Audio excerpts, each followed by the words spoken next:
Asa Ngok di xale Mame Diop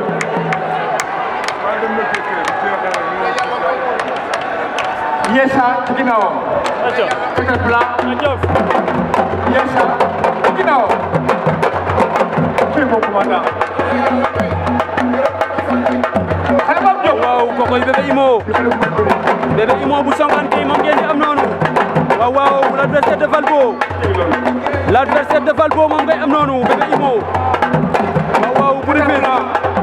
waaw Yessa waaw Yessa ay jëmbal waaw loolu leer na Bébé Imo moom ngeen di am noonu tus na ba noppi mi ngi ànd ak Siteu bu Songane Gueye mi ngi noonu waaw mi ngi ànd ak Karbala jëlal loolu Mame Niaw Ciss waaw Songane Gueye la waaw sama gars yi mi ngi noonu waaw tey le dimanche 12 juin 2022 ñu ngi à l'arène nationale waaw Caterpillar mooy tous noonu Caterpillar moom mooy tous noonu Caterpillar mooy tous noonu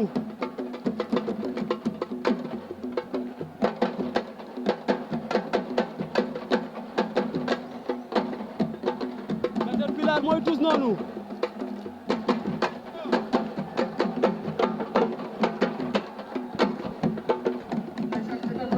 waaw Caterpillar mooy tous noonu école de lutte Bada Dione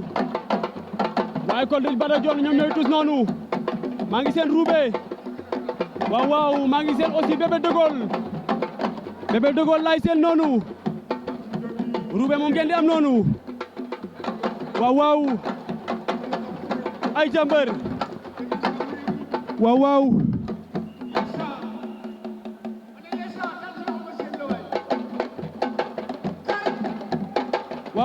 Caterpillar la noonu waaw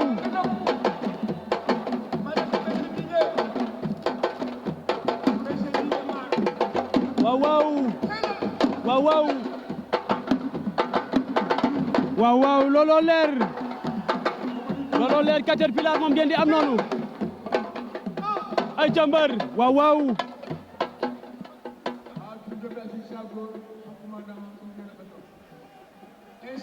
waaw Yessa benn yoon aca Roubé kat la mi ngi noonu Roubé day Roubé Bébé Dégol waaw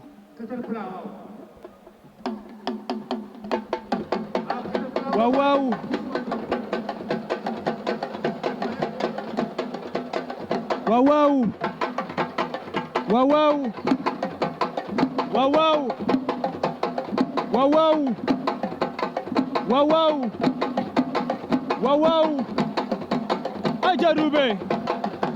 Bébé Dégol la jëlal loolu Caterpillar la ñu àndal noonu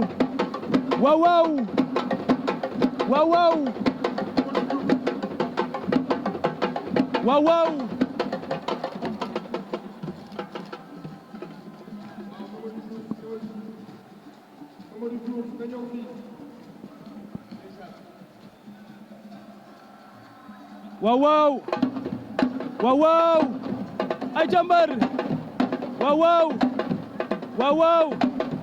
waaw ay ca Roubé waaw ay jàmbar waaw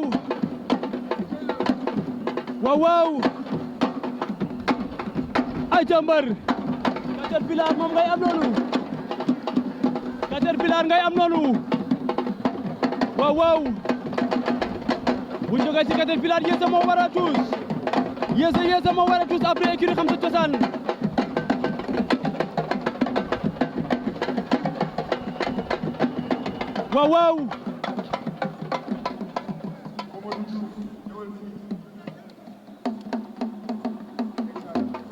waaw jëlal loolu Caterpillar waaw ay jàmbar Tapha Tine moom loolu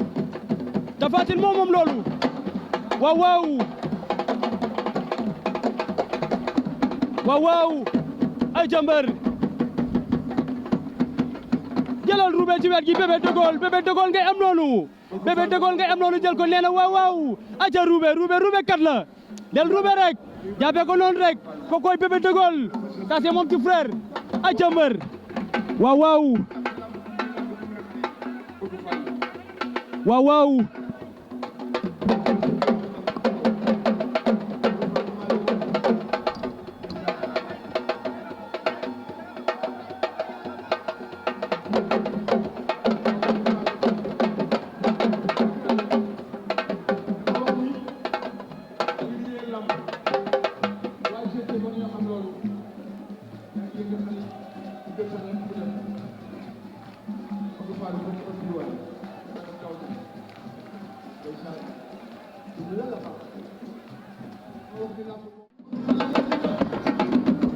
waaw waaw aha xam sa cosaan jëlal Zoro numéro 2 mi ngi ci wet gi Alassane Baldé waaw waaw Samba mi ngi ci wet gi Rongoñ mi ngi ci wet gi ci ginnaaw maa ngi seen ot la fu waaw waaw coach Mo Diop laay seen na la ci ginnaaw ndeysaan l'entraîneur moo coach laay seen na la ci ginnaaw waaw waaw yéesa lañ àndal moom moo daan wuyoo Zoro numéro 2 beneen Bébé Zoro mi ngi ci wet gi Bébé Zoro mi ngi ci wet gi ay jàmbar xam sa cosaan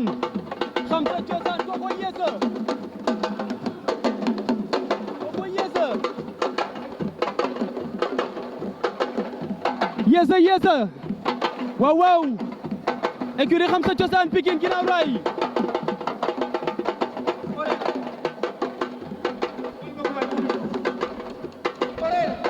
Pikine ginnaaw raay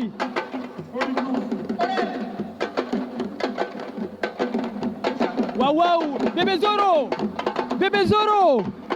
Zoro ngay am noonu ay jàmbar waaw waaw jëlal bal bi waaw waaw ay ca Baldé waaw waaw looloo leer ay jàmbar yéesa ngay am noonu yéesa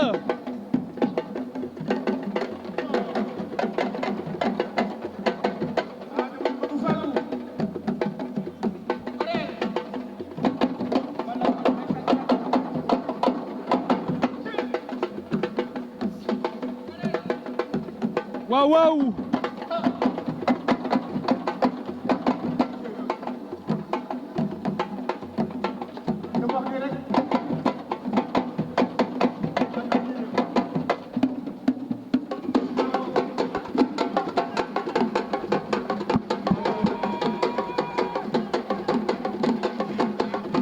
waaw jëlal Onde le Fou ci wet gi Onde le Fou mi ngi noonu président de l'association des jeunes lutteurs du Sénégal Onde le Fou ngay am noonu waaw waaw jëlal Fou bi ci wet gi waaw waaw Onde le Fou waaw waaw ay jàmbar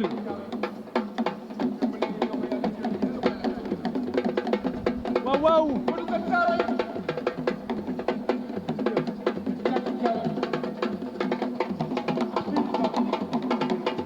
waaw waaw ay jàmbar jëlal Samba ci wet gi waaw waaw kooku yéesa écurie xam sa cosaan represent Pikine ginnaaw raay waaw waaw yéesa ngay am noonu jëlal Bébé Zoro ci wet gi jëlal pël bi ci wet gi waaw waaw jëlal Samba ci wet gi waaw waaw ayca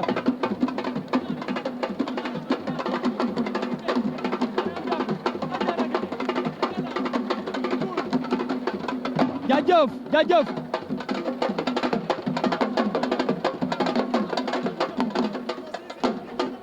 man tey ut naa ko sax amaatuma ko wóor na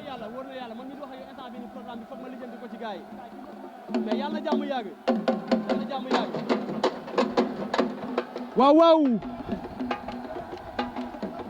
waaw boo koy yéesa Pikine ginnaaw raay represent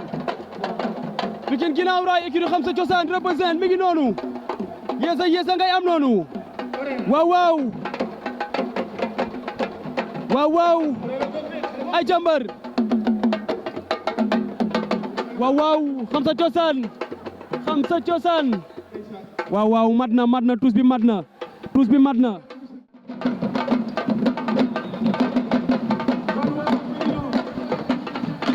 waaw waaw boîte vocale ngay am noonu boîte vocale Fils de Père Diaw boîte vocale Fils de Père Diaw moom ngay am noonu ci tuus bi boîte vocale Fils de Père Diaw moom ngay am noonu ci tuus bi Père Diaw mi ngi noonu taxaw Papa Ji mi ngi noonu taxaw kookoy Père Diaw bu Grand Yoff waaw waaw boîte vocale Fils de Père Diaw moom mooy tuus noonu boîte vocale Fils de Père Diaw mooy tuus noonu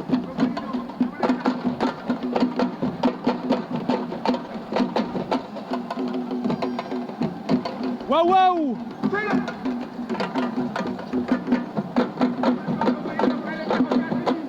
boîte vocale Fils de Père Diaw boîte vocale Fils de Père Diaw mi ngi ànd ak Boy Niang bu montagne la àndal noonu waaw waaw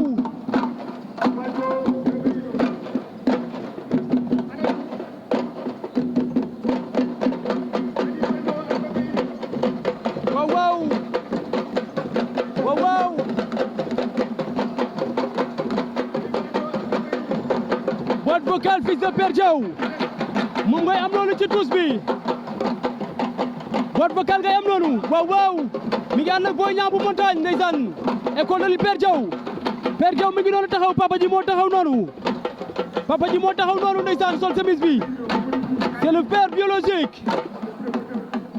de boîte vocale waaw waaw jëlal loolu waaw Papa Ji ngi taxaw jàkkaarloog moom boîte vocale from Grand Yoff moom ngay am noonu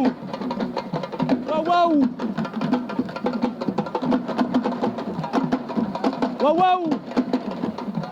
école de lutte Père Diaw ñoom ngay am noonu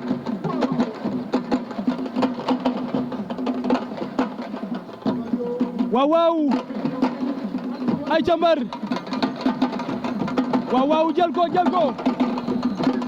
mi ngi noonu kookoy boîte vocale sama gars yi tey le dimanche 12 juin 2022 ñoo ngi à l'arène nationale waaw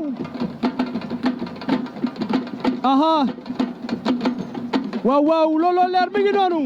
c'est le fils de Grand Yoff doomu Grand Yoff la boîte vocale c'est le fils de Grand Yoff waaw tuus bi mat na dafa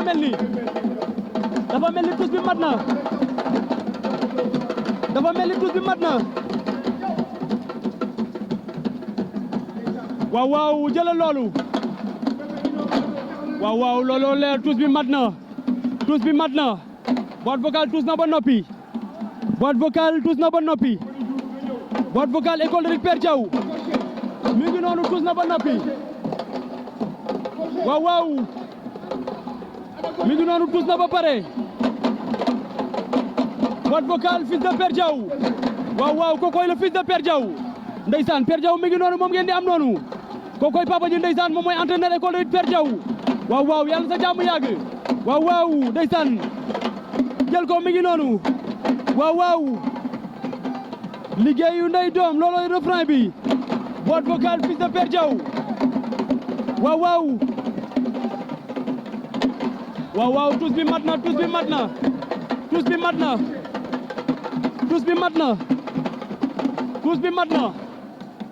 tuus bi mat na mi ngi noonu tuus bi mat na écurie école de lutte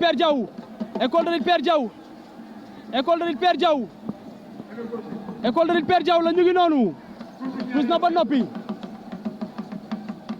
waaw gaucher mooy tuus noonu écurie Jëf Soga nekk ñoom ngay am noonu gaucher bu Kër Massar écurie Jëf Soga nekk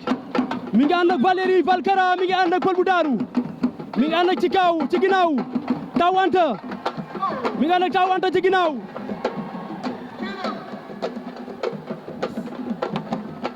waaw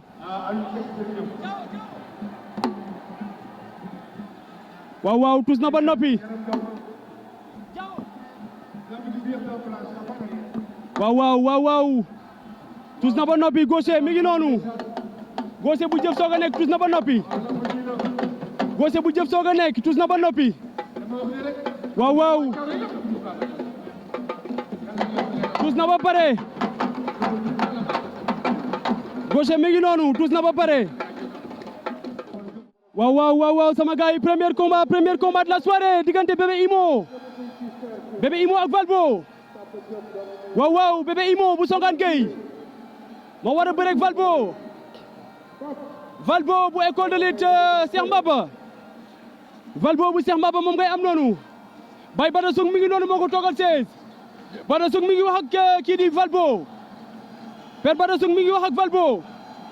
waaye kii di Bébé Imo Mam Ñaaw moo ko toogal 16 mi ngi nale Mam Ñaaw 6 bu Tëngéej Mam Ñaaw 6 bu Rufisque moom moo ko toogal 16 Valbo Bébé Imo premier combat de la soirée aujourd'hui dimanche 12 juin 2022 ñoo ngi à l'arène nationale waaw Bébé Imo Valbo Abou Niasse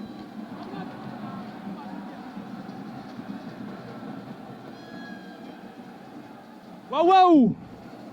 Valbo Bébé Imo booboy premier combat de la soirée booboy le premier combat de la soirée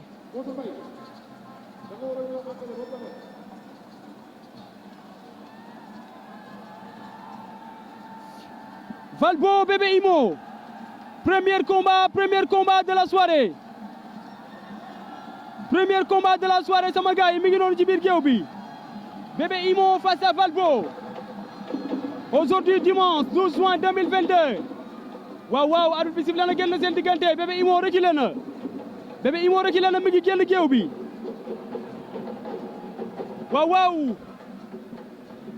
waaw ñëwaat na waaw Valbo Bébé Imo premier combat de la soirée waaw Bébé Imo face à Valbo Baye Bada mi ngi wax ak kii di Valbo Bada Soug mi ngi noonu toog ci siège bi mi ngi wax ak poulain wam Bébé Imo pendant ce temps Mam Ñaaw mi ngi jàkkaarloog Bébé Imo Baye Bada mi ngi wax ak kii di Valbo attention Valbo mi ngi jéem a dox ci kawam attention Valbo Bébé Imo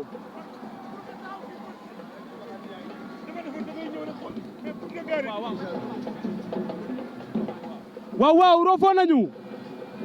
nañu Valbo Bébé Imo roofoo nañu waaw attention jël mën na am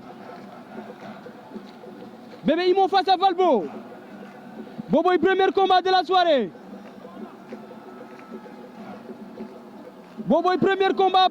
de la soirée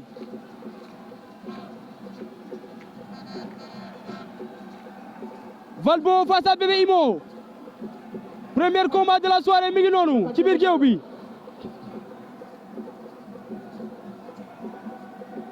Valbo mi ngi jógee école de Cheikh Mbaba waaye kii di Bébé Imo mi ngi jógee école de Songane Gueye attention ba jël du am attention waaw ñu ngi bëre Valbo Bébé Imo attention caxabal ba jéem na ko caxabal léegi waaye demul lan lay tante waat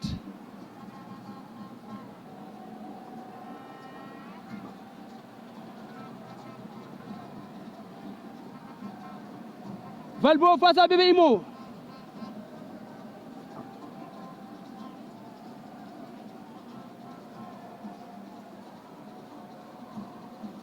Valbo face à Bébé Imo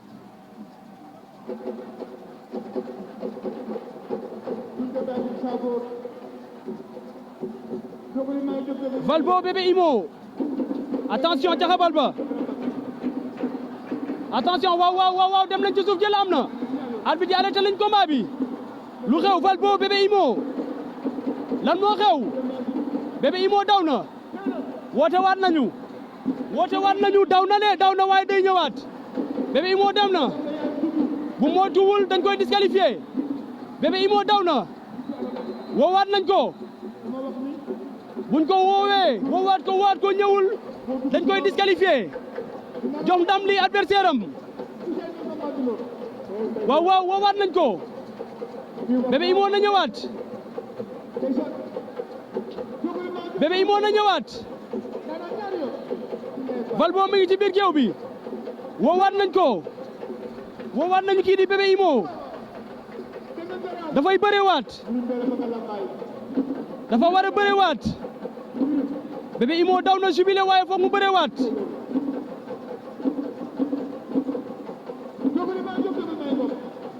waaw jox nañ ko ndam li waaw moo daan jox nañ ko ndam li waaw Bébé Imo daan na ko waaw doomu Diamaguène mooy tus noonu doomu Diamaguène mooy tus noonu waaw jëlal Vito ci wet gi doomu Diamaguène mooy tus noonu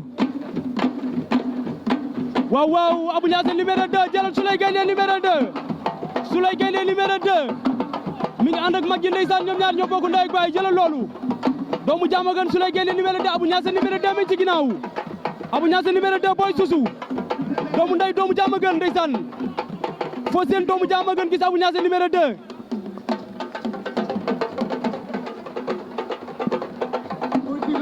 waaw jëlal Vito waaw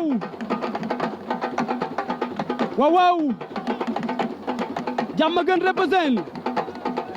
represent doomu Diamaguène ci tuus bi waaw tuus na ba noppi doomu Diamaguène Souleye Gaynde doomu Diamaguène ngay am noonu ci tuus bi ndeysaan tuus na ba noppi waaw tuus na ba noppi jaajëf Cheikh Ndour maa ngi ziar waaw doomu Diamaguène tuus na ba noppi waaw mi ngi noonu kokoy doomu Diamaguène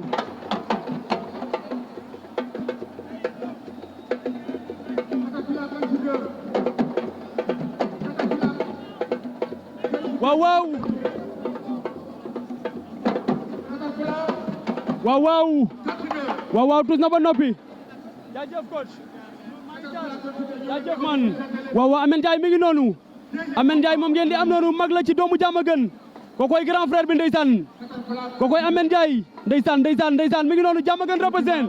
waaw doomu Diamaguène tuus na ba noppi jëlal Abou Niasse numéro 2 jëlal Souleye Gaynde numéro 2 waaw tuus nañ ba noppi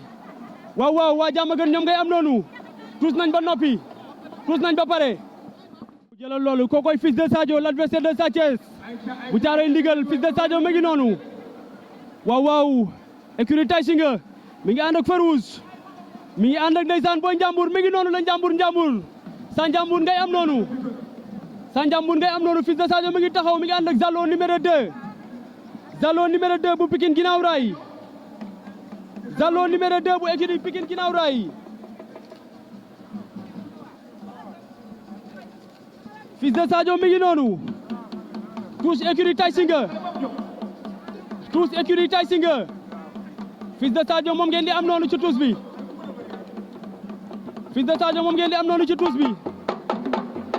waaw Zalo numéro 2 mi ngi ànd ak moom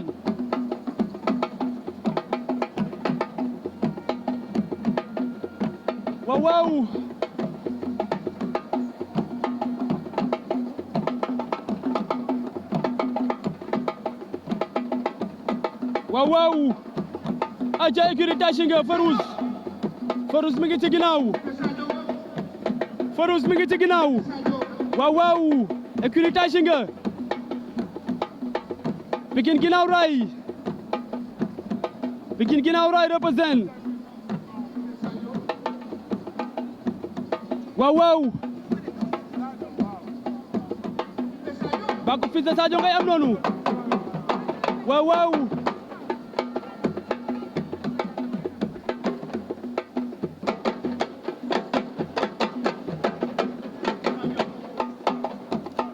fils de Sadio moom ngay am noonu ci tuus bi Fils de Sadio ngay am noonu ci tuus bi waaw waaw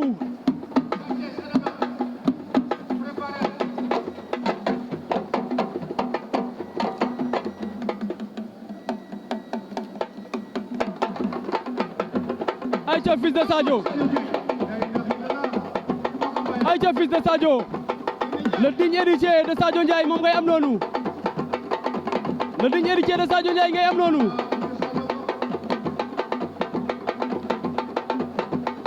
waaw waaw waaw waaw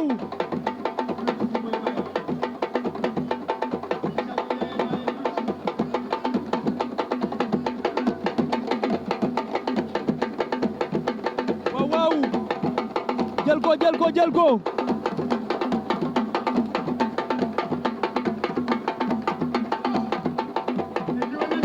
waaw waaw waaw waaw ayca le Fils de Sadio waaw waaw jëlal Sa Ndiambour ci wet gi waaw waaw waaw waaw mi ngi noonu c'est le Fils de Sadio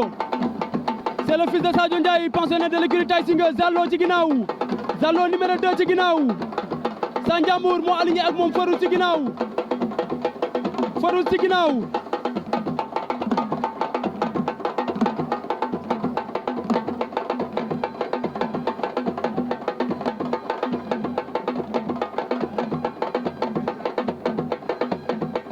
waaw waaw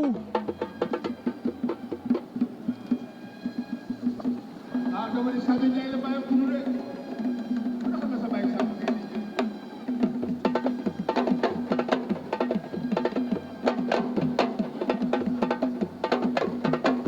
waaw waaw waaw waaw waaw waaw Fils de Sadio la mi ngi noonu waaw waaw waaw waaw waaw waaw waaw waaw jëlal loolu jëlal loolu jëlal loolu lépp ci tuus bi la écurie Tay Shinger écurie bàyyi ci xel Pikine ginnaaw raay Zallo numéro 2 Sa Ndiambour ci wet gi waaw waaw waaw waaw Zallo numéro 2 ci wet gi ayca Farouz waaw waaw waaw waaw Sa Ndiambour ci wet gi doomu ndeyam Zallo numéro 2 Zallo numéro 2 moom ngay am noonu ndeysaan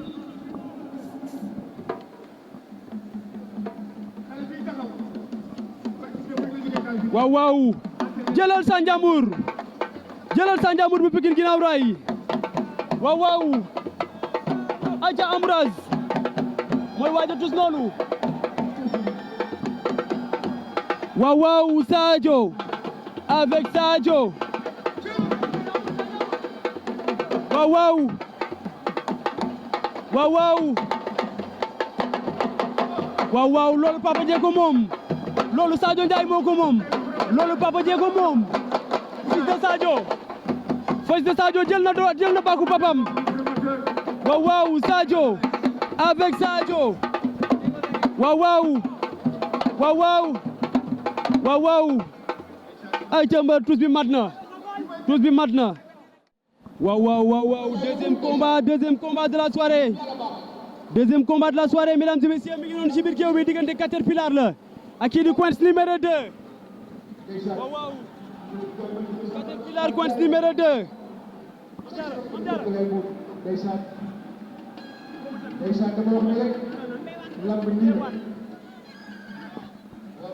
waaw waaw waaw waaw deuxième combat de la soirée mi ngi noonu arbitre bi sifflé na génn seen diggante Quench numéro 2 écurie HLM face à Caterpillar école de lutte Bada Dione arbitre bi génn seen diggante boobu mooy deuxième combat de la soirée sama gars yi comme ni ma leen ko waxee tey le dimanche 12 juin 2022 waaw waaw roofoo nañu Caterpillar face à Quench numéro 2 roofoo nañu tey le dimanche 12 juin 2022 la structure Mewane Production moo organisé tey waaw waaw Mewane Production ñoo organisé waaw waaw Deuxième combat de la soirée, coince numéro 2, Caterpillar. Coince numéro 2 face à Caterpillar. Deuxième combat de la soirée aujourd'hui dimanche 12 juin 2022. On est à l'arène nationale, la structure. Mbéwane Production est passé par là. On en est au deuxième combat de la soirée qui oppose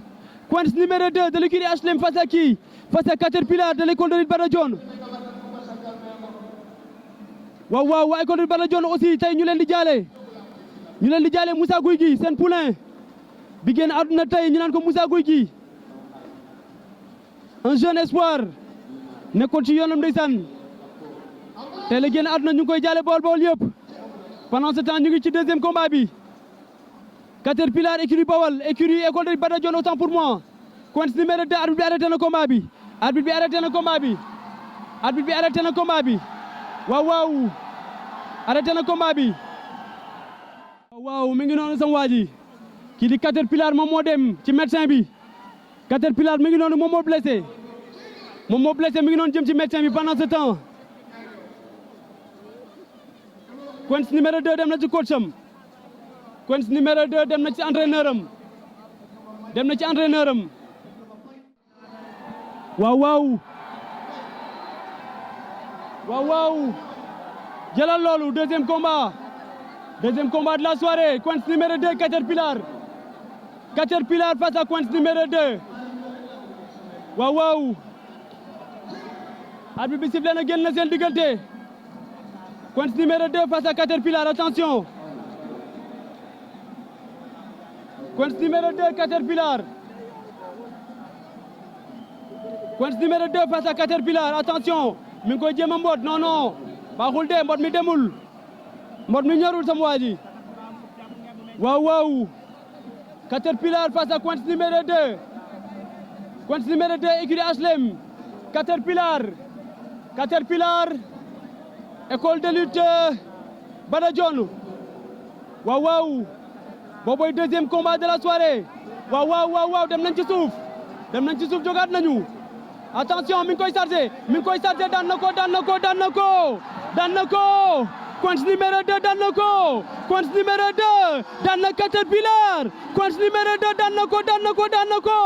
na ko jël bu rëy jël bu leer jël bu amul benn werante mi ngi noonu jël ko jëlal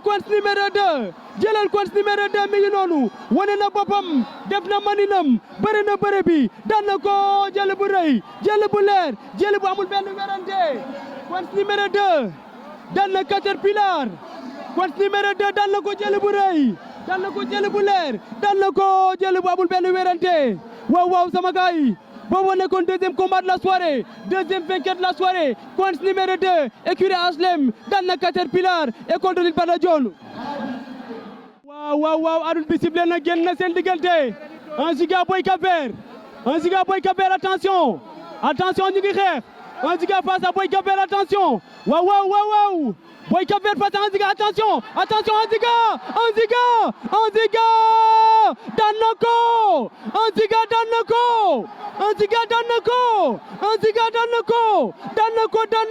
ko un Giga daan na Boy Cap Vert jël bu rëy jël bu leer jël bu amul benn werante mi ngi noonu combat bi gaaw na jël bi rëy na jël bi leer na jël bi amul benn werante un Giga daan na ko un Giga daan na Boy Cap Vert mi ngi noonu un Giga daan na Boy Cap Vert mi ngi noonu troisième combat de la soirée troisième vainqueur de la soirée un Giga bëre na bëre bi daan na ko jël bu rëy comme ni ma leen ko waxee sama gars yi tey le dimanche 12 juin 2022 ñoo ngi à l'arène nationale Mbéwane Production moo organisé un Giga bëre na bëre bi daan na Boy Cap Vert jël bu rëy jël bu leer jël bu amul benn werante waaw mi ngi noonu sama gars yi quatrième combat de la soirée mi ngi ci biir géew bi troisième autant pour moi quatrième ouais Yeza face à Orière waaw Orière bu écurie Thiaroye Géej moo fi jàkkaarloo ak Yeza bu écurie xam sa cosaan face à Orière booboy quatrième combat de la soirée sama gars yi tey le dimanche 12 juin 2022 ñoo ngi à l'arène nationale la structure Mbéwane production moo organisé la structure Mbéwane production moom moo organisé premier combat bi dafa gaaw deuxième combat bi dafa gaaw troisième combat bi dafa gaaw quatrième combat bi kon war ñoo tardel vite fait et bien fait ñu jàll ci leneen vite fait et bien fait ñu jàll ci leneen à ma droite ma sœur Matou l'infatigable à ma gauche mon frère Babacar Fall aussi waaw waaw Orière non Orière Yeysa Orière Yeysa moo jàkkaarloo ñun Orière moo ñu won ginnaaw waaw waaw Yeysa Orière moo ñu won ginnaaw écurie Thiaroye Géej Yeysa écurie xam sa cosaan booboy quatrième combat de la soirée waaw waaw arbitre bi sifflé na génn na seen diggante Orière moo ñu won ginnaaw noonu moo tent bopp bi Yeysa moo jàkkaarloo ñun moo jógee écurie Pikine xam sa cosaan waaw essence de coup dooral ma door attention au bagarre attention au pisia Yeysa le poulain du coach Modjob face à Orière de l'écurie Thiaroye-sur-Mer.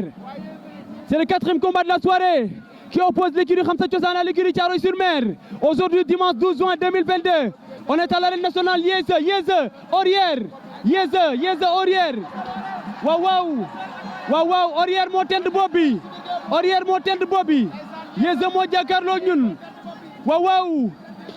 Yeysa face à Orière. Yeysa doomu ndey Pape Seras doomu ndey bébé attention jëlil na ko Yeysa jëlil na ko dem na ci sa attention Yeysa daan na ko Yeysa daan na Orière Yeysa daan na Orière jël bi rëy na jël bi leer na jël bi amul benn werante Yeysa daan na ko Yeysa daan na Orière Yeysa daan na ko jël bu rëy jël bu leer jël bu amul benn werante mesdames et messieurs quatrième combat de la soirée quatrième vainqueur de la soirée Yeysa de l'écurie Khamsa Thiossane le poulain de Zoro le poulain de Sokh vient de terrasser son adversaire de fort belle manière l'entraîneur Modjob vient assister son poulain il vient récupérer son poulain qui a terrassé son adversaire d'une suite claire et nette qui ne souffre qu'une contestation Yeysa daan na ko Yeysa daan na Orière jël bu rëy jël bu leer jël bu amul benn werante sama gars yi tey le dimanche 12 juin 2022 ñoo ngi à l'arène nationale la structure Mbéwane production moo organisé quatrième combat de la soirée quatrième vainqueur de la soirée Yeysa écurie Khamsa Thiossane daan na Orière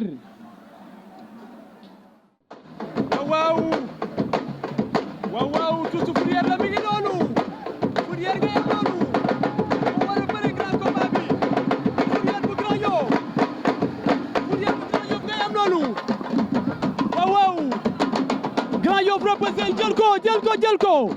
jël ko kokoy Fourrière l'arme fatale de Grand Yoff waaw góor fit ci wet gi Fourrière la kokoy Fourrière sama gars yi ku ko xamul na ma laaj kokoy Fourrière bu écurie Grand Yoff Molo waaw l'écurie Grand Yoff Molo ñu ngi noonu l'écurie Grand Yoff Molo jëlal Fourrière mi ngi noonu waaw Azoukara mi ngi ci rang yi Alex mi ngi ci rang yi waaw góor fit Nalival mi ngi ci rang yi Requin mi ngi ci rang yi Pablo mi ngi ci rang yi ñoom ñëpp ñëw nañu ànd ak kii di Fourrière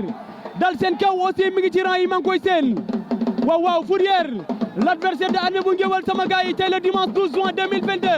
ñoo ngi à l'arène nationale la structure Mbéwane production moo organisé Fourrière bu Grand Yoff mooy tous noonu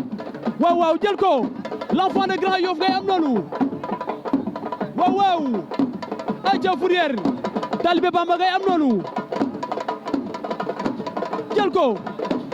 mën a bëre la def waaw ay ca mbër looloo leer ko koy Fourrière jël ko waaw l'enfant de Grand Yoff moom ngay am noonu l'enfant de Grand Yoff ngay am noonu Fourrière ngay am noonu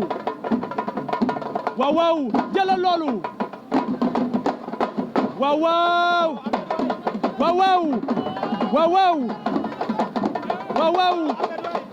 waaw ndeysaan Fourrière lay supporté waaw Fourrière lay supporté mi ngi noonu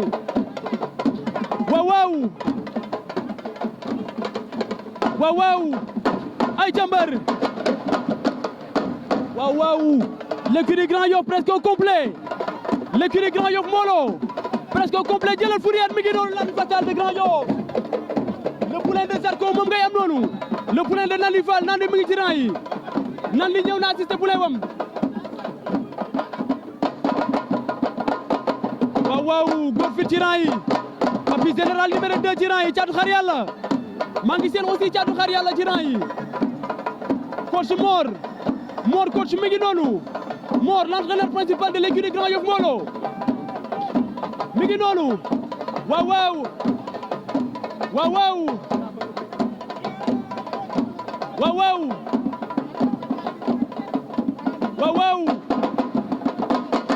ay ca Fourrière waaw mi ngi noonu nee na gay he nee na leen he waaw na tëgg bi jaar yoon na fecc mi tegu ci temps ko koy Fourrière na fecc mi tegu ci temps na tëgg bi jaar yoon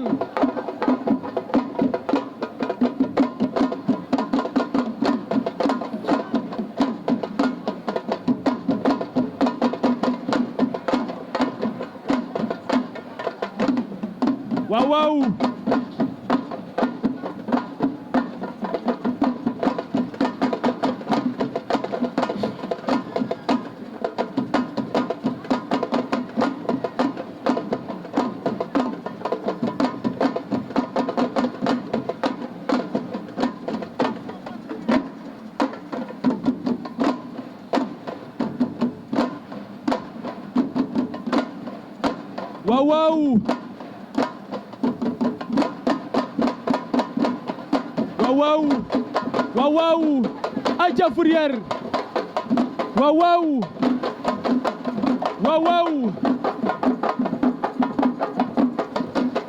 waaw Fourrière di amoon ci tis bi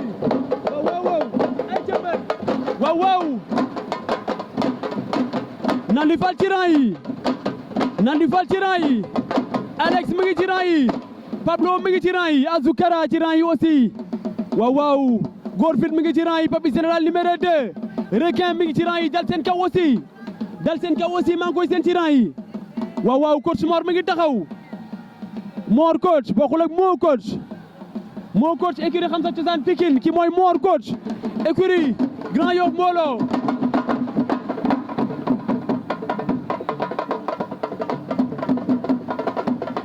waaw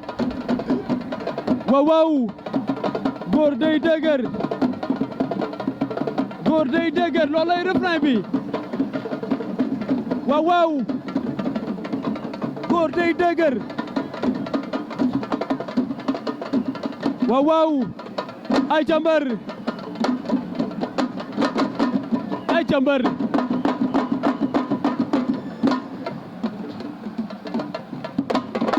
waaw looloo leer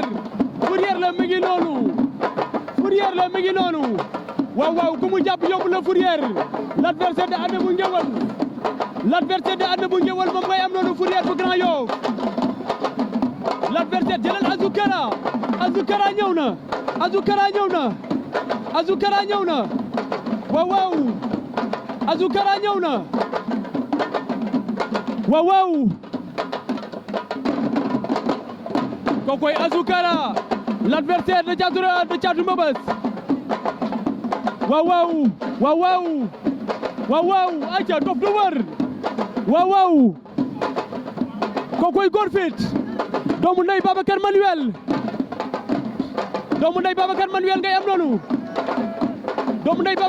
ngay am noonu góor fit la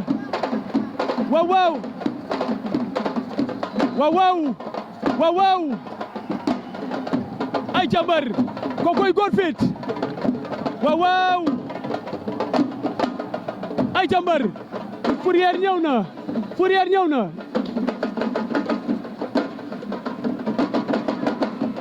waaw ay jambar Grand Yoff represent jëlal doomu ndeyu Nandi Fall ngay am noonu doomu ndeyu kii di góor fit ngay am noonu kokoy Fourrière waaw écurie Grand Yoff Molo Azoukara mi ngi noonu coach Mor mi ngi taxaw l'entraîneur principal de l'écurie Grand Yoff Molo waaw Fourrière tuus na ba noppi waaw waaw waaw waaw waaw dal seen kaw dal waaw waaw waaw waaw Fourrière la mi ngi noonu tus na ba noppi waaw waaw kokoy Issa waaw waaw kokoy sama turandoor Omar sama turandoo la mi ngi noonu Omar a ngi noonu ndeysaan écurie Grand Yoff mbooloo au complet waaw waaw njëwal gi la waaw waaw njëwal gi mooy tus noonu armée la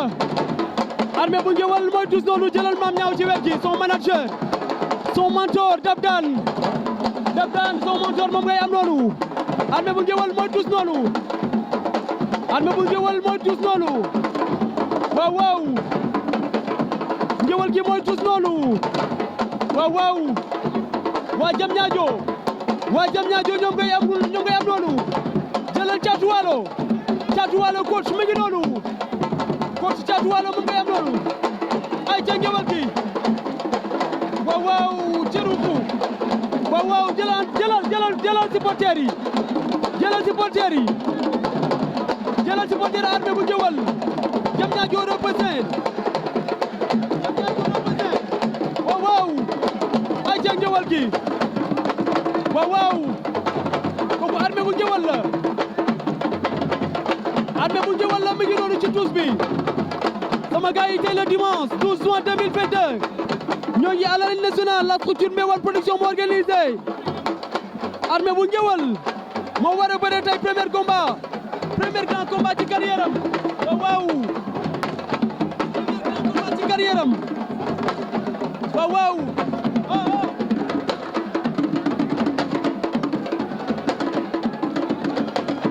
ay ca njëwal gi waaw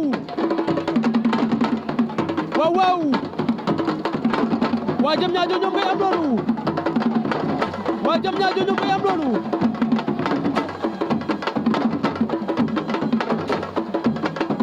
waa jam ñaajo ngay am noonu waa jam ñaajo ñoom ngay am noonu ay ca njëwal gi waay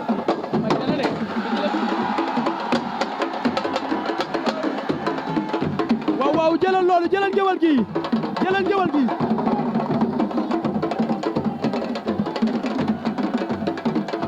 waaw ay ca njëwal gi armée bu njëwal la armée bu njëwal la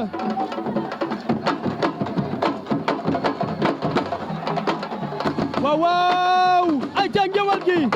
waaw looloo leer jëlal Dabdane ci wet gi tey la war a bëre premier grand combat ci carrière am njëwal gi armée bu njëwal armée bu jam ñaajo ana armée bu benn brak armée bu jam ñaajo moom ngay am noonu armée bu njëwal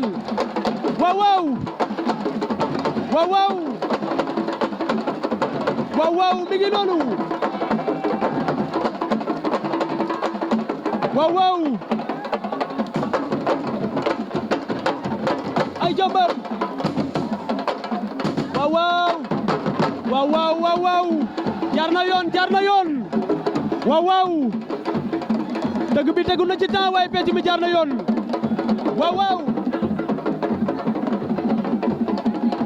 ay ca njëwal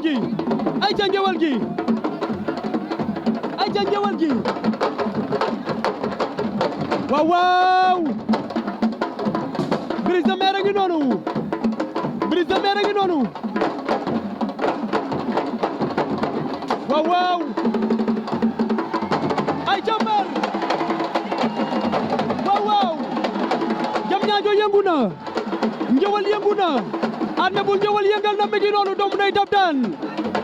bala bu jam ñaajo mi ngi ci raay doomu teen mi ngi ci raay Boy Dioum mi ngi ci raay waaw waay magam capitaine mi ngi ci raay capitaine magam la capitaine bu Caaroy Cap-Vert mi ngi noonu ci raay mag la ci armée bu njëwal manager am Mame Niang mi ngi taxaw entraîneur am Caatu Waalo aussi mi ngi taxaw Brise de Mer mi ngi ci rang yi Brise de Mer mi ngi ci rang yi waaw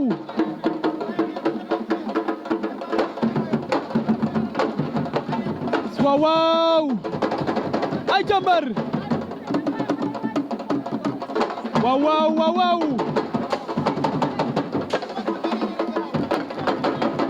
ay jàmbar waaw Ngéwal yëngu na Ngéwal yëngu na Armé bu Ngéwal yëngal na Diamniadio represent Diamniadio represent Armé bu Ngéwal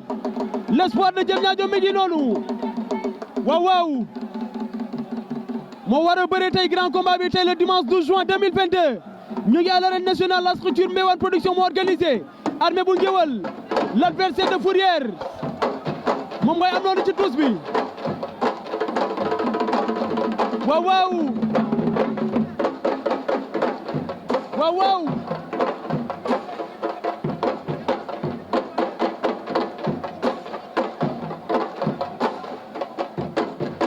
waaw waaw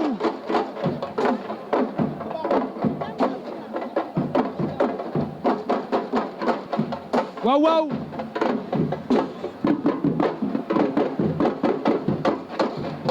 waaw waaw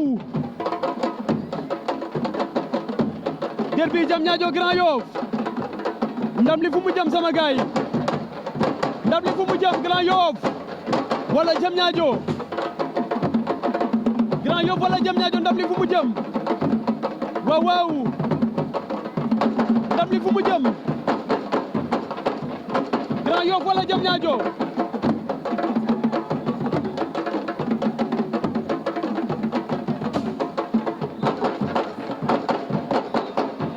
waaw waaw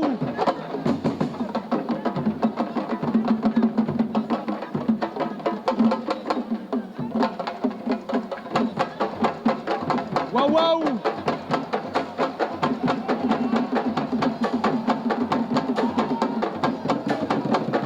waaw waaw waaw waaw na raa yi jub sama gaay Armé bu Ngéwal ci tuus bi waaw waaw mi ngi aligné ak Dab Daan mi ngi aligné ak Brise de Mer waaw waaw ci beneen côté bi doomu den laay seen doomu den mi ngi aligné ak kii di Boy Dioum mi ngi aligné ak Baye Mbaye capitaine mi ngi aligné ak Karbala waaw waaw waaw waaw ci beneen côté bi ndeysaan maa ngi seen Balla bu Diamniadio waaw waaw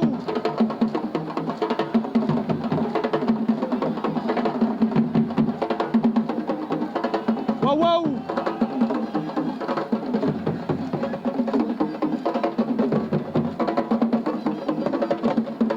kokoy Armé waaw waaw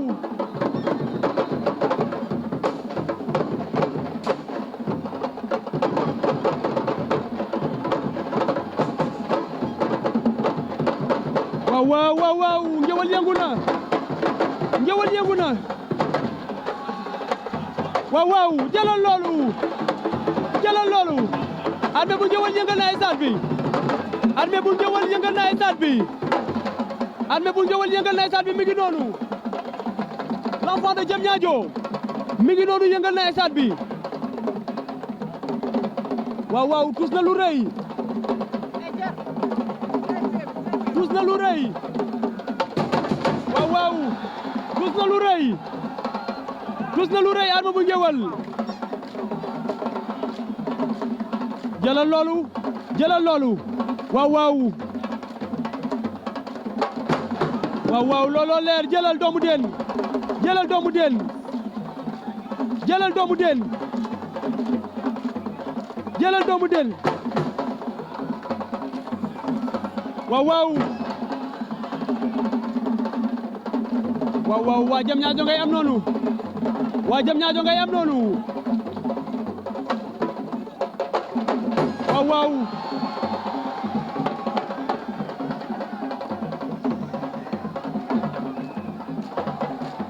waaw waaw waaw waaw lépp ci tuus bi la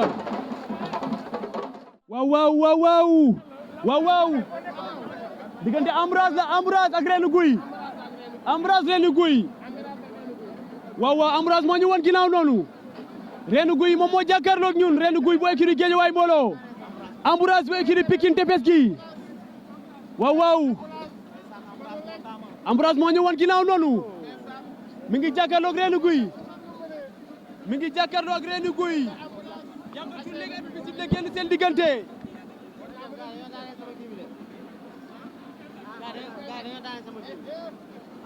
booboy 5e combat de la soirée Boboy 5e combat de la soirée, Reenu Guy face à Ambroise. Ambroise bu écurie Pikine Tefes gi face à Reenu Guy bu écurie Guédiawaye Mbolo. Reenu Guy rakk la ci Ansou.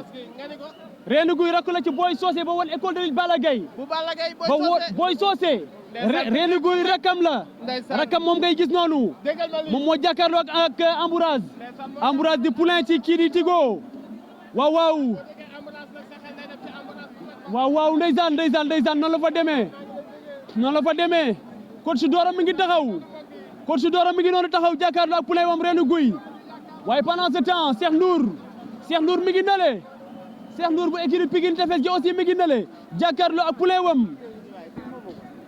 Cheikh Ndour mi ngi jàkkaarloo ak poulain wam kii di Ambroise ambu bu koñu Kakuraku Ambroise bu Pikine Tefes gi waaw Ambroise bu Kakuraku moom ngay am noonu Ambroise bu Pikine écurie Tefes gi le poulain de Tigo moom ngay am noonu pare na waaye Reenu Guy aussi bu Guédiawaye écurie Guédiawaye Mbolo aussi pare na le poulain du coach Doro waaw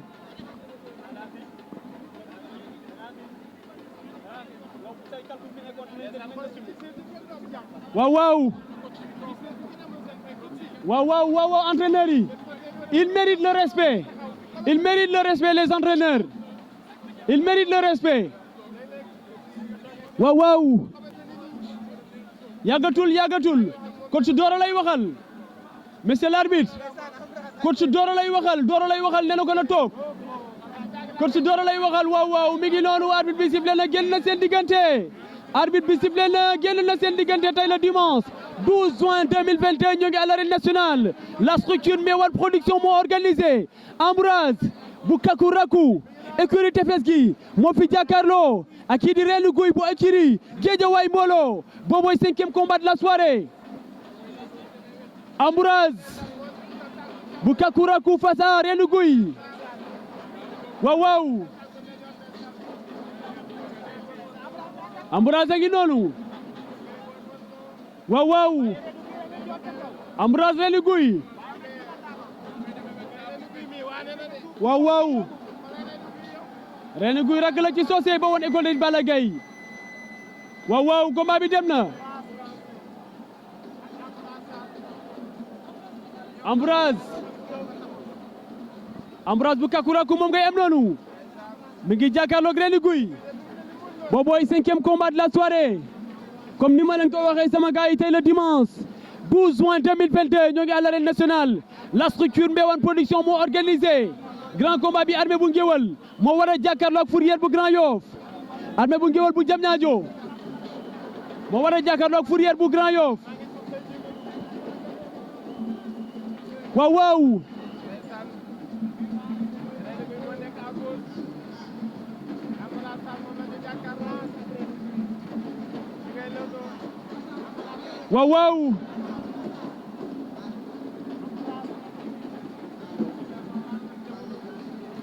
Ambroise face à Reenu Guy face à Ambroise waaw arbitre bi woote waat na ci digg géew bi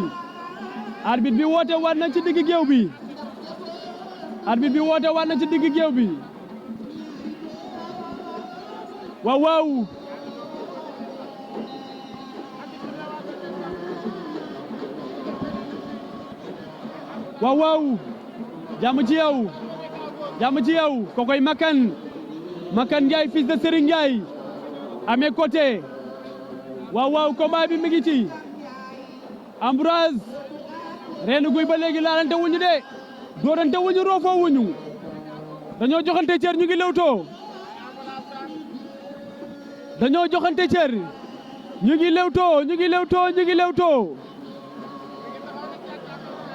ñu ngi lewtoo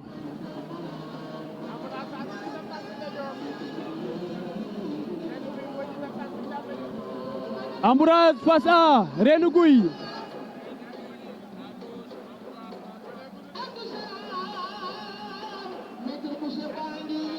Ambroise Reenu Guy ñu ngi lewtoo de waaw Reenu Guy dugal na ku génnaat Ambroise dugal na ku génnaat Reenu Guy dafa waane Reenu Guy le poulain du coach Doro Ambroise le poulain de Cheikh Ndour waaw waaw Ambroise mi ngi dox ci kawam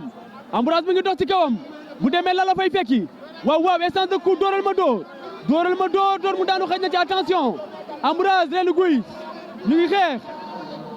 xeex attention dooral ma door mu daanu xëj na ci attention Ambroise dugal na coup bu dal léegi Ambroise dugal na léegi coup bu dal waaw Ambroise Reenu Guy waaw Ambroise mi ngi dox ci kawam Ambroise Reenu Guy ñu ngi xeex attention door mu daanu rofoon nañu Ambroise mi ngi dugal ay ko attention door mu daanu Ambroise Reenu Guy waaw attention Ambroise yenu na ko Ambroise attention Ambroise daan na ko Ambroise bu Kakuraku jëlal ma njaago bi jëlal ma le poulain de Cheikh Ndour mi ngi noonu Ambroise daan na ko jëlal njaga ndeysaan waaw ndeysaan dafa xër rek Ambroise daan na ko Feray dem na jëli ko Njaga dem na jëli ko Ambroise daan na Reenu Guy Ambroise daan na ko jëli bu rëy Socé dem na jëli rakam Socé dem na jëli Reenu Guy Coach Doro dem na jëli Reenu Guy waaw seen poulain bëre na waaye daanu na Reenu Guy daanu na Ambroise daan na ko Ambroise bu Kakuraku Ambroise bu écurie Tefes gi Ambroise le poulain de Cheikh Ndour mi ngi noonu bëre bi daan na ko jël bu rëy doomu ndey Njaga Caam catu Boston doomu ndey Feray mi ngi noonu waneti na boppam te defati na maninam Ambroise daan na ko Ambroise daan na Reenu Guy Ambroise daan na ko jël bu rëy jël bu leer jël bu amul benn werante sama gars yi tey le dimanche 12 juin 2022 ñu ngi à l'arène nationale la structure Mbewar production moo organisé 5e combat de la soirée 5e vainqueur de la soirée Ambroise Kakuraku mi ngi noonu jëlal doomu ndeyam Karbala jëlal Karbala doomu ndeyam ndeysaan waaw bëre bi daan na ko jël bu rëy Ambroise daan na ko jël bu rëy daan na ko jël bu leer daan na jël bu amul benn werante kii di Reenu Guy waaw 5e combat de la soirée 5e vainqueur de la soirée waaw mi ngi noonu mat na jëlal Cheikh Ndour coach Cheikh Ndour l'entraîneur principal de l'écurie Tefes gi waaw son poulain a gagné son combat avec brio une chute spectaculaire il s'est livré à un bagarre sans merci face à son adversaire du jour et il a finalement obtenu gain de cause puisqu'il a terrassé son adversaire de fort belle manière une chute claire et nette spectaculaire somptueuse le voici le poulain de Cheikh Ndour Ambroise de Kakuraku qui sort victorieux de ce combat. Ambroise a terrassé son adversaire du jour, en l'occurrence Reenu Guy de l'écurie Guédiawaye Mbolo. Le derby Guédiawaye-Pikine a tourné à l'avantage des Pikinois. Ambroise. Le derby Pikine Guédiawaye a tourné à l'avantage des Pikinois. Ambroise qui vient de terrasser son adversaire du jour.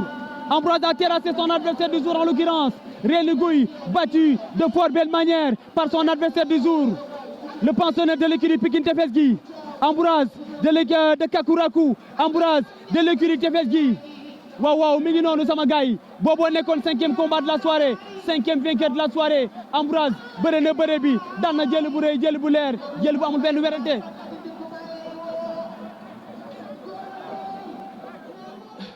waaw sama gars yi 6e combat de la soirée 6e combat de la soirée Ounthia bu Malika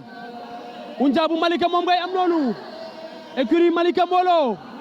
Ounthia bu Malika moo war a jàkkaarloo kan boîte vocale fils de Père Diaw moom ngeen di seen nale le fils biologique de Père Diaw moom ngay am nale boîte vocale mi ngi war a jàkkaarloo Ounthia bu Malika Mbolo son entraîneur coach Mbel moom ngay am noonu moom mooy entraîné kii di Ounthia ndeysaan Mbel moo nekk écurie Malika Mbolo nekk fa ak kii di Papa Sow coach Papa Sow Mortala ñoom ñaar ñooy tàggat xale yi mi ngi noonu coach Mbel moom ngay seen noonu mi ngi dem ci poulain moom Ounthia ak serviette bi waaw foog mu fomp yaram bi jëlal boîte vocale moom pare na le fils de Père Diaw moom pare na 6e combat de la soirée aujourd'hui dimanche 12 juin 2022, on est à l'arène nationale, mesdames et messieurs. La structure Mewan Production est passée par là. La journée d'aujourd'hui porte la signature de la structure Mewan Production. Boîte vocale demande à ses supporters de se lever. Boîte vocale demande à ses supporters de se lever. Il leur assure la victoire. Mais est-ce que Ounthia va se laisser faire? Ounthia ne l'entendra pas de ses oreilles. Il va opposer une résistance, une farouche résistance à son adversaire du jour en l'occurrence. Boîte vocale. Boîte vocale. Je crois que la victoire est déjà acquise.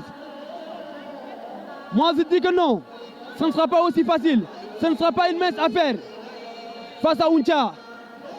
Mais mesdames et messieurs, la vraie question est de savoir qui des deux jeunes espoirs va finir par obtenir gain de cause aujourd'hui et rentrer avec la victoire. La victoire devra néanmoins choisir son camp. Malika au Grand Yoff. Le derby. Malika Grand Yoff qui oppose deux jeunes espoirs. L'arbitre vient de donner le coup d'envoi du combat. Ounthia de l'écurie Malika Mbolo face à Boîte vocale de l'école de Ripper Diaw. Waaw waaw arbitre bi sifflé na génn seen diggante. Boîte vocale Ounthia. Ounthia moo jàkkaarloo ak Boîte vocale. Boîte vocale jóge ci ndam jóge ci victoire. Ounthia jóge ci défaite. Ounthia jóge ci défaite tey warul defaat erreur ndeysaan mi ngi noonu. Malika la jóge. Malika la jóge Ounthia. Malika la jóge écurie Malika Mbolo. waaye kii Boîte vocale Grand Yoff la jóge. Boîte vocale Grand Yoff la jóge. waaw waaw attention. Boîte vocale Ounthia. Ounthia face à Boîte vocale. Sixième combat de la soirée. Sixième combat de la soirée. Ounthia moo ñu woon ginnaaw Boîte vocale moo jàkkaarloo ñun. waaw waaw roofoon nañu. roofoon nañu. Ounthia Boîte vocale roofoon nañu. roofoon nañu sama gars yi ndam li fu mu jëm. roofoon nañu. ndam li fu mu jëm. Ounthia Boîte vocale. waaw waaw Boîte vocale dugal na ko ci faari mi ngi dugal ay coup. waaw waaw. dafa mel ni nag Ounthia moo gën a sérieux. dafa mel ni Ounthia moo gën a sérieux ndeysaan dafa jóge ci défaite. Boîte vocale dafa jóge ci ay victoire. Ounthia Boîte vocale. Sixième combat de la soirée. waaw waaw waaw waaw waaw. sukk na jëm na koo xandal waaye Ounthia bañ na. jëm na koo xandal. da koo bëgg a xandal Boîte vocale. da koo bëgg a xandal wet gi la bëgg a jël. waaye Ounthia da koo bloqué. Ounthia da koo bloqué ba mu dëgër. waaw waaw. Boîte vocale dafa sëq ci géeño bi wàcc ba ci suuf. jëm koo xandal pour mën a jaar ci eli. waaye Ounthia da koo bloqué. da koo bloqué ba mu dëgër këcc. Ounthia njaago bi. waaw waaw. Ounthia Boîte vocale. waaw waaw. Boîte vocale Ounthia. Ounthia Boîte vocale. Ounthia Boîte vocale.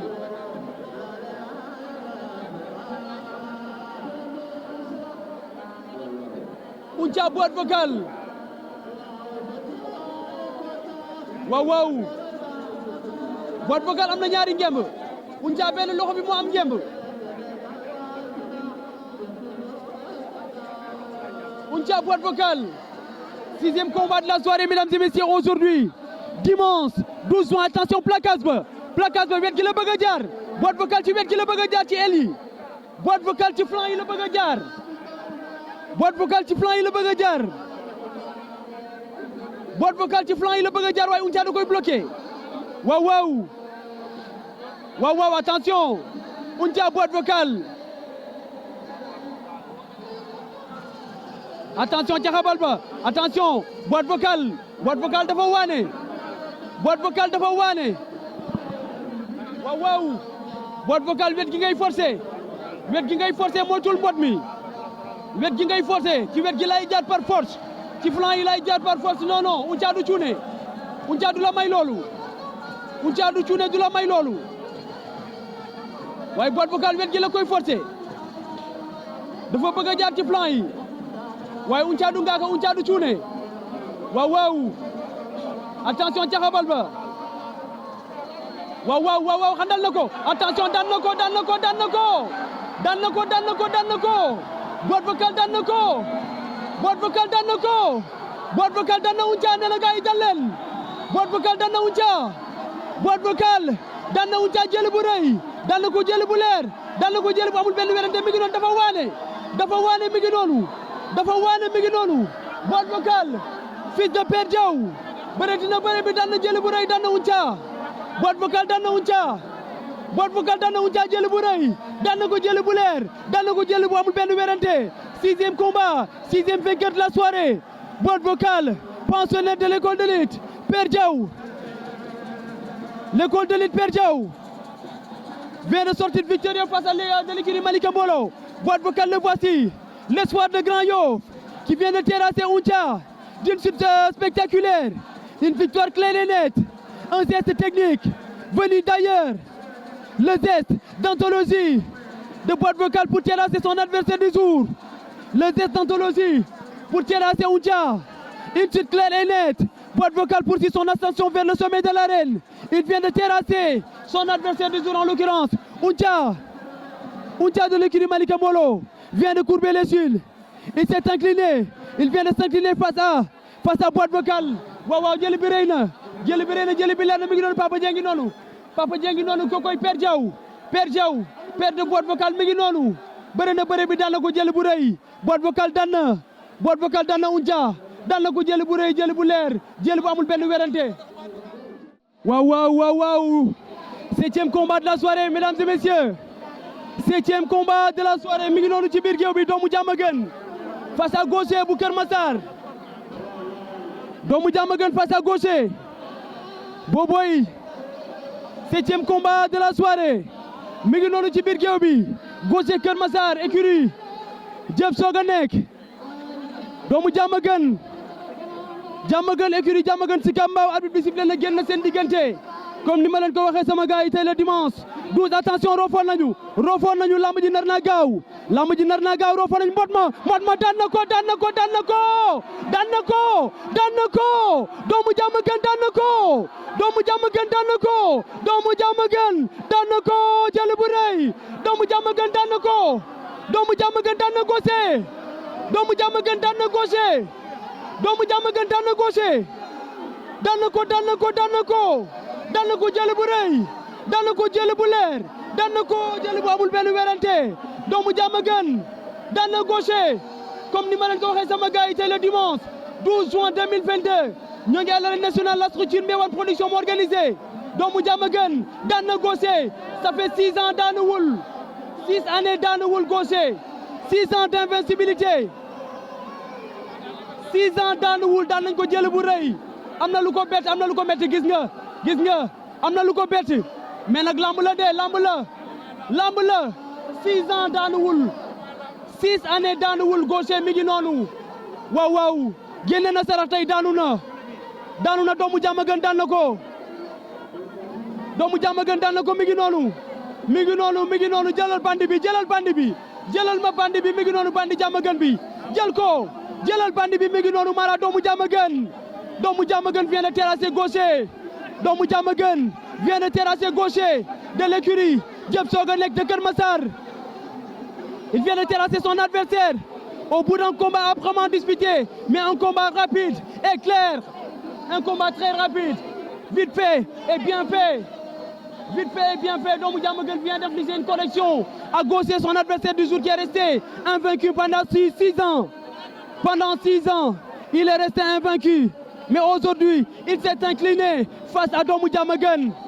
Gaucher de l'écurie Diep Soga nekk de Kër Massar vient de s'incliner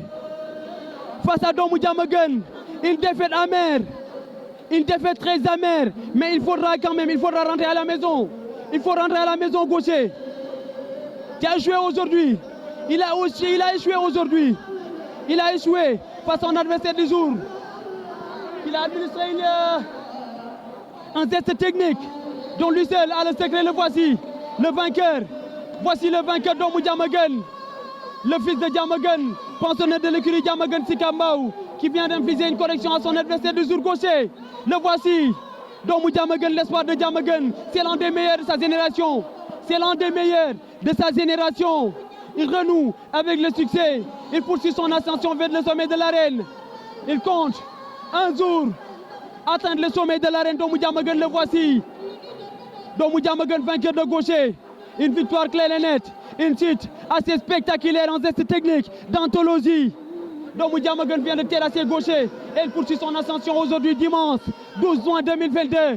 On est à l'arène nationale, la structure. Mbéwane Production est passé par là. La journée d'aujourd'hui porte la signature de la structure Mbéwane Production. 8e combat, 7e autant pour moi. Gaucher,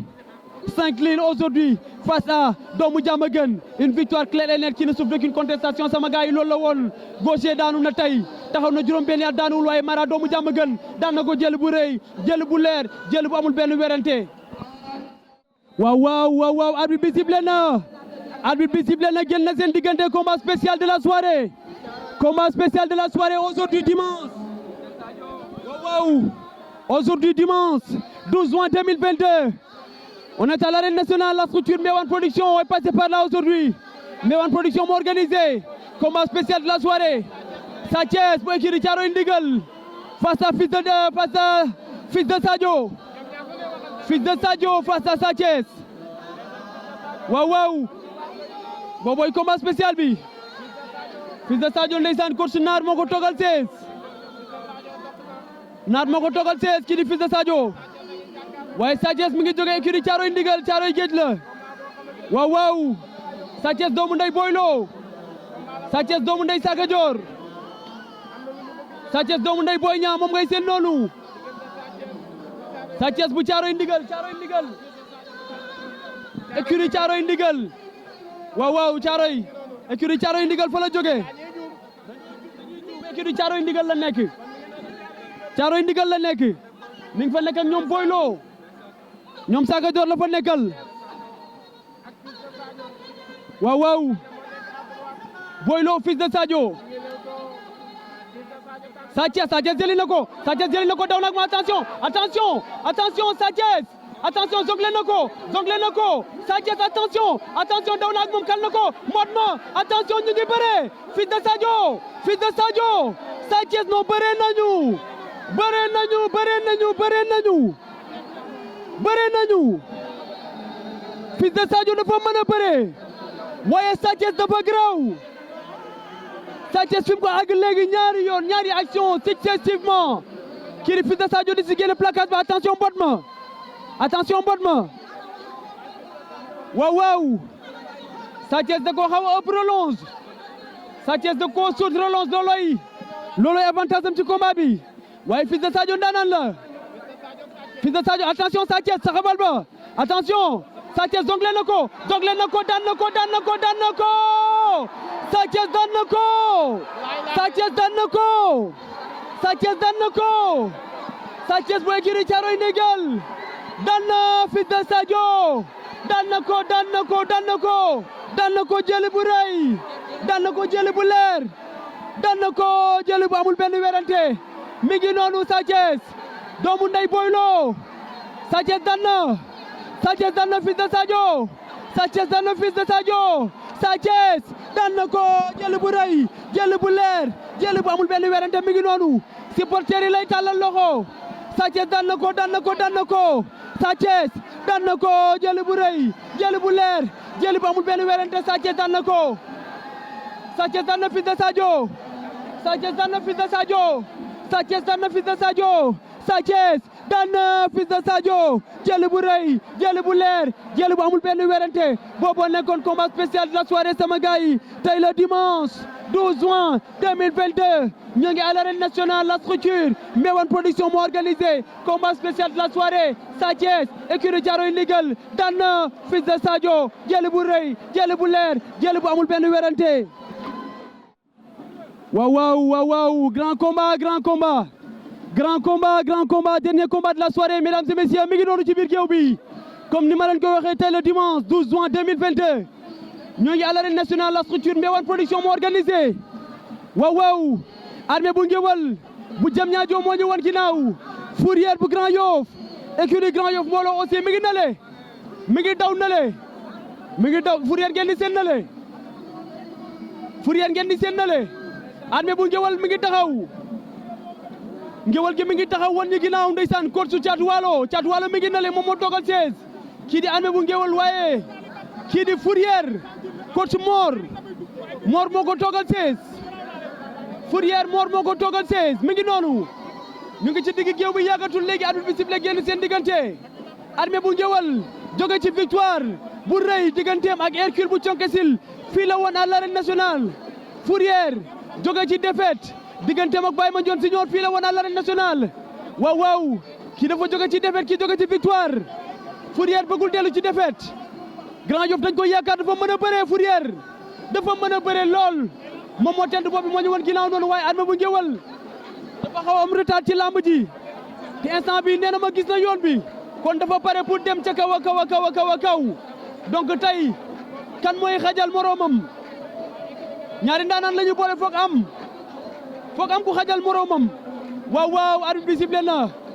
bi sifflé na génn seen diggante arbitre bi sifflé na génn seen diggante Armée bu Ngéwal face à qui face à Fourrière mi ngi noonu moo ñu won ginnaaw noonu moo tent bopp bi aujourd'hui dimanche 12 juin 2022 le coup d'envoi du grand combat est retenti. Monsieur l'arbitre a donné le coup d'envoi du combat qui oppose Armée bu Ngéwal de l'écurie Diamniadio face à Fourrière de l'écurie Grand Yoff Mbolo. Un combat qui promet d'être amplement disputé entre deux jeunes lutteurs pétris de talent, très forts physiquement, très forts techniquement. Armée bu Ngéwal sort d'une victoire impeccable face à qui? Face à Hercule de Thionck-Essyl. Mais Fourrière s'est incliné lors de sa dernière sortie face à qui? C'était face à Baye Mandione Senior. C'était ici à l'arène nationale. Aujourd'hui, Fourrière va livrer le deuxième grand combat de sa carrière. Pendant ce temps, Armée bu Ngéwal est en train de livrer le premier grand combat de sa carrière. Fourrière, Armée bu Ngéwal. Armée bu Ngéwal, Fourrière. waaw Armée dugal na ko Armée mu ngi dox ci kawam Armée moojul ki ngay dox ci kawam ndaanaan la Fourrière ndaanaan la attention uppercut ba attention Fourrière du ragal Armée defal attention rofoon nañu waaw Fourrière Armée bu Ngéwal rofoon nañu arbitre rofoon nañu waaw Fourrière Armée bu Ngéwal rofoon nañu ñu ngi bëre waaw Armée da koy jéem a bal waaye Fourrière da ko bloqué Fourrière dafa bloqué ñaari loxo yi waaw Armée bu Ngéwal Fourrière le derby Grand Yoff Diamniadio sama gars yi ndam li fu mu jëm Diamniadio la jëm wala Grand Yoff la jëm est-ce que ndam li écurie Grand Yoff mbooloo moo koy yóbbu wala écurie Diamniadio ñoo koy yóbbu coach Mor moo toogal 16 kii di Armée bu kii di Fourrière coach Mor bu écurie Grand Yoff mbooloo moo ko toogal 16 waaye kii di Armée bu Ngéwal Caatu Waalo moo ko toogal 16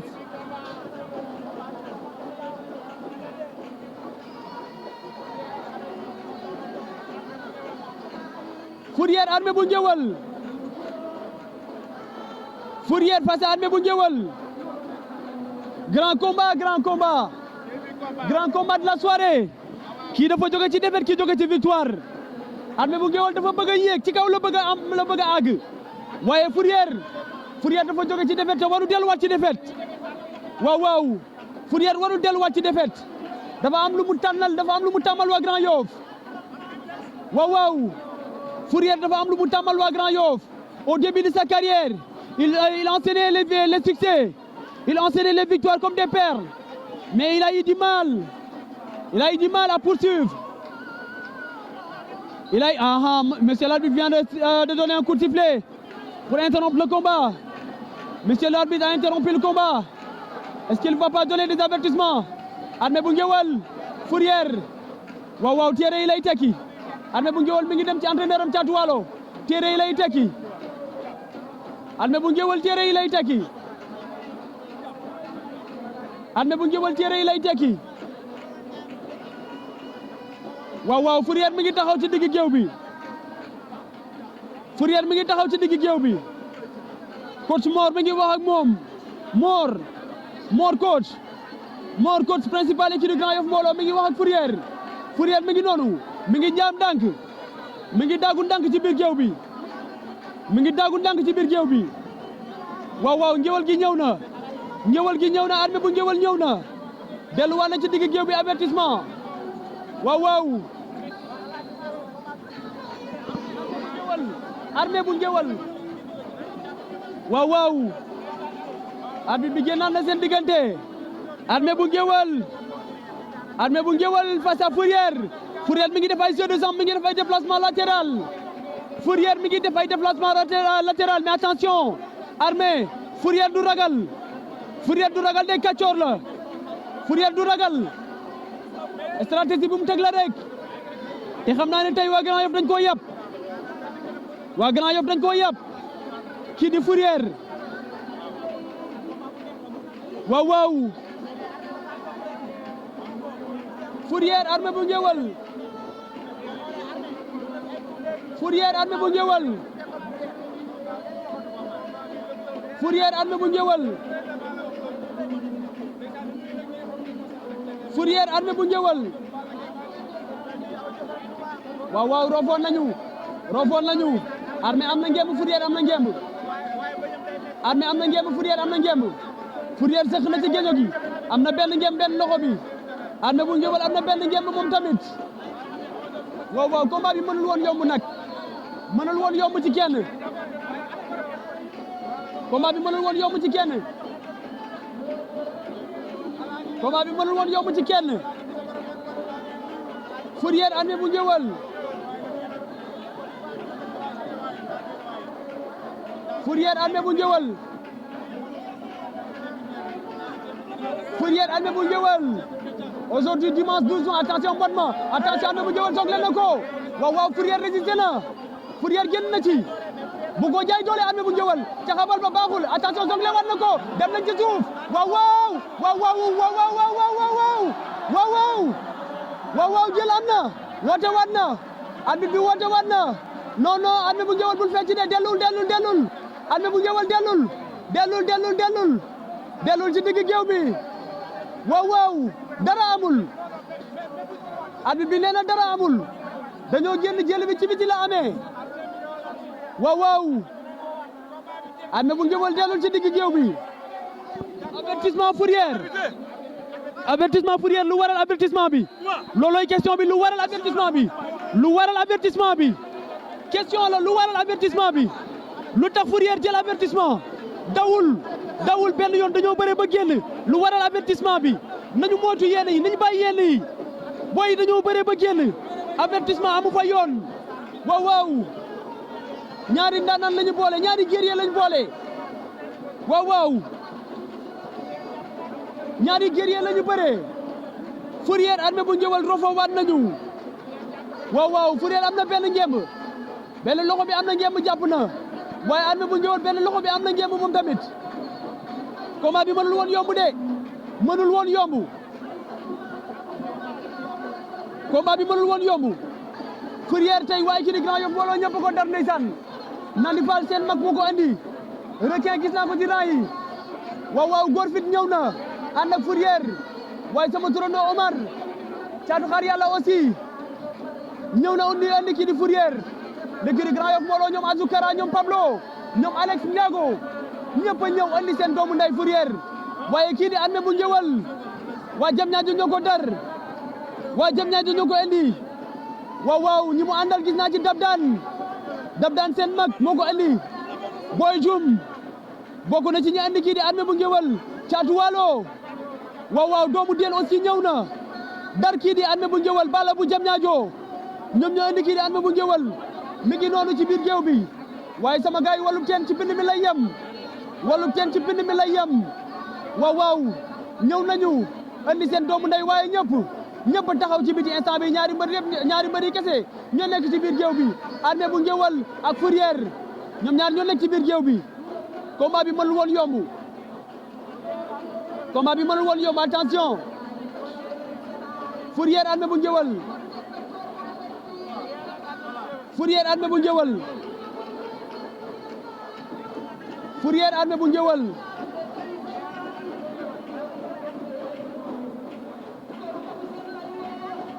Fourrière Armée bu Ngéwal Fourrière face à Armée bu Ngéwal Fourrière face à Armée bu Ngéwal Fourrière combat bi dafa metti combat bu metti lañu bëree attention jonglé waat non moytul ki ngay bëreel ndaanaan la moytul mu bëtt la Armé bu Ngéwél moytul Fourrière dafa mën a bëree Armé bu Ngéwél moytul Fourrière dafa mën a bëree waaw Fourrière attention Armé bu Ngéwél waaw merci Armé waaw Fourrière der la dafa mën a bëree waaw le combat a tenu toutes ses promesses mesdames et messieurs le grand combat d'aujourd'hui a tenu toutes ses promesses. Les deux jeunes lutteurs se sont donnés à fond. Ils se sont donnés à fond. Ils ont livré de la lutte pure. Et ils se sont bagarrés. Mais jusqu'à présent, aucun des deux n'est parvenu à trouver la faille. Aucun des deux adversaires n'est parvenu à tromper la vigilance de son adversaire. Armé bu Ngéwél a beau tenter des gestes, mais Fourrière parvient toujours à le bloquer. Fourrière parvient toujours à le contrecarrer. Mais qui est des deux? Qui des deux parviendra aujourd'hui à tromper la vigilance de son adversaire? En tout cas, aucun des deux n'a démérité. Armé bu Ngéwél n'a pas démérité, mais Fourrière aussi n'a pas démérité. Il continue de se livrer un combat sans merci. Le combat a tenu toutes ses promesses. Armé bu Ngéwél face à Fourrière. Grand Yoff face à Diamniadio. Le combat a tenu toutes ses promesses, mesdames et messieurs. Ils se respectent mutuellement. Armé bu Ngéwél face à Fourrière. Le combat a tiré en longueur. Ils ont produit de la lutte pure. Ils ont consenti d'énormes efforts, de gros efforts. Mais jusqu'à présent, rien de concret. Pas de suite jusqu'à présent. L'arbitre vient de siffler pour interrompre le combat. L'arbitre a sifflé à nouveau pour interrompre le combat. delluwaat nañ ci biir géew bi Fourrière nee na supporters yi dal leen avertissement. waaw. arbitre bi woowaat na leen ci biir géew bi. Avertissement Armé bu Ngéwél 2 avertissements. Fourrière 2 avertissements. 2 avertissements de part et d'autre. 2 avertissements de part et d'autre. Protestant bi moo wadd moom lay wër. Armé bu Ngéwél protestant bi moo wadd moom la doon wër noonu. na dem entraîneur bi raxas ko. Caatu Waalo entraîneur Armé bu Ngéwél na dugg si raxas protestant bi. waaw arbitre bi mi ngi waaj a sifflé waat. coach Mor lan lay jëli. Mor l'entraîneur principal de l'équipe Grand Yoff Mbolo. mi ngi noonu di daw jëm ci 16 bi. Mor coach l'entraîneur principal de l'équipe Grand Yoff Mbolo. arbitre bi sifflé waat na génnaat na seen diggante. Armé bu Ngéwél face à Fourrière moo ñu woon ginnaaw noonu. Fourrière moo tontu bopp bi. Fourrière l'enfant de Grand Yoff moom moo tontu bopp bi noonu moo ñu woon ginnaaw. combat bi yàgg na, combat bi metti na. waaye tey ku daan am nga ndam, waaye ku daanu démérité woo. Diggante Armé bu Ngéwél ak Fourrière. combat bi mënul woon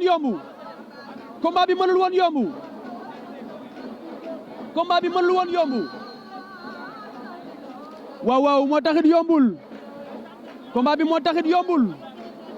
ci kenn, yombul ci Armé bu Ngéwél waaye aussi yombul ci Fourrière. waaw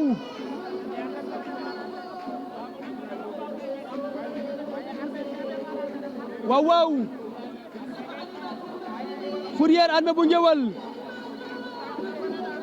combat bi metti na, combat bi yàgg na. ni ko gars yi di waxee yàgg na. Fourrière Armé bu Ngéwél. combat bi yàgg na, combat bi metti na. waaw. attention Armé dox na ci kawam, attention Fourrière. Armé bu Ngéwél Fourrière Armé bu Ngéwél. Fourrière jekku na ko. Armé bu Ngéwél. Fourrière jekku na ko, attention Armé bu Ngéwél Fourrière. waaw Armé bu Ngéwél génn na ci. jongle na ko. waaw bëree nañu. meilleur combat de la saison. Meilleur combat de la saison. Meilleur combat de la saison. Meilleur combat de la saison.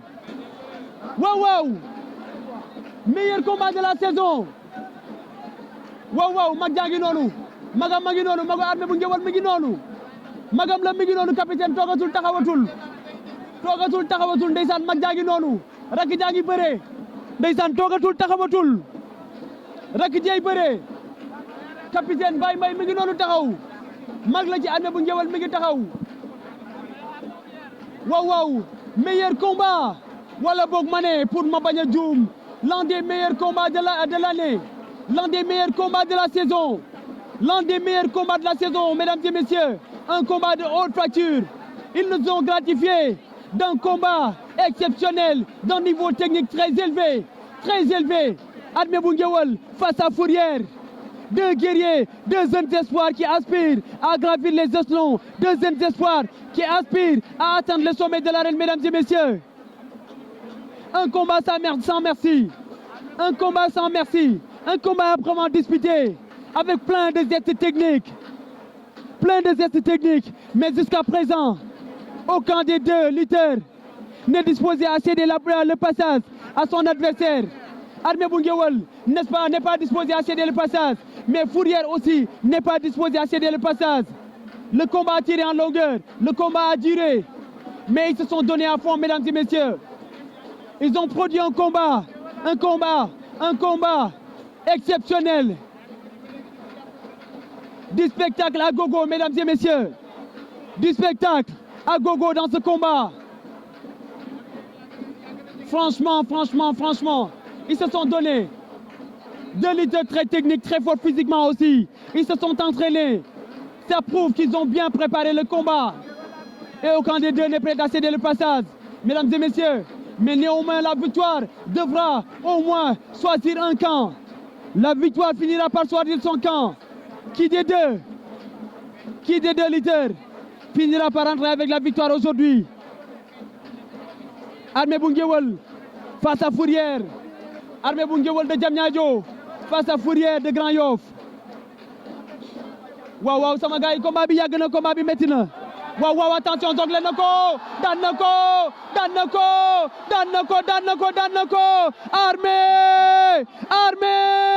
Armée bu Ngéwél daan na ko Armée bu Ngéwél daan na ko Armée bu Ngéwél daan na ko Armée bu Ngéwél daan na Fourrière. Armée bu Ngéwél daan na Fourrière. Le vainqueur mérite la victoire, mais le vaincu n'a pas démérité.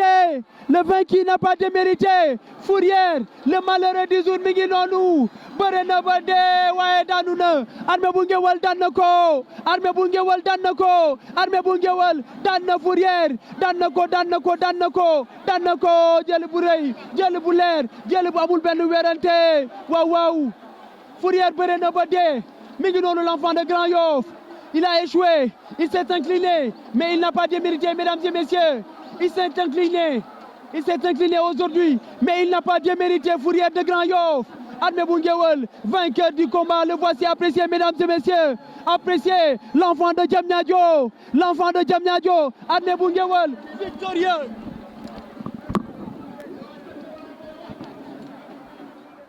Apprécié, mesdames et messieurs, le vainqueur Armée bu Ngéwél. Le vainqueur, il a mérité la victoire.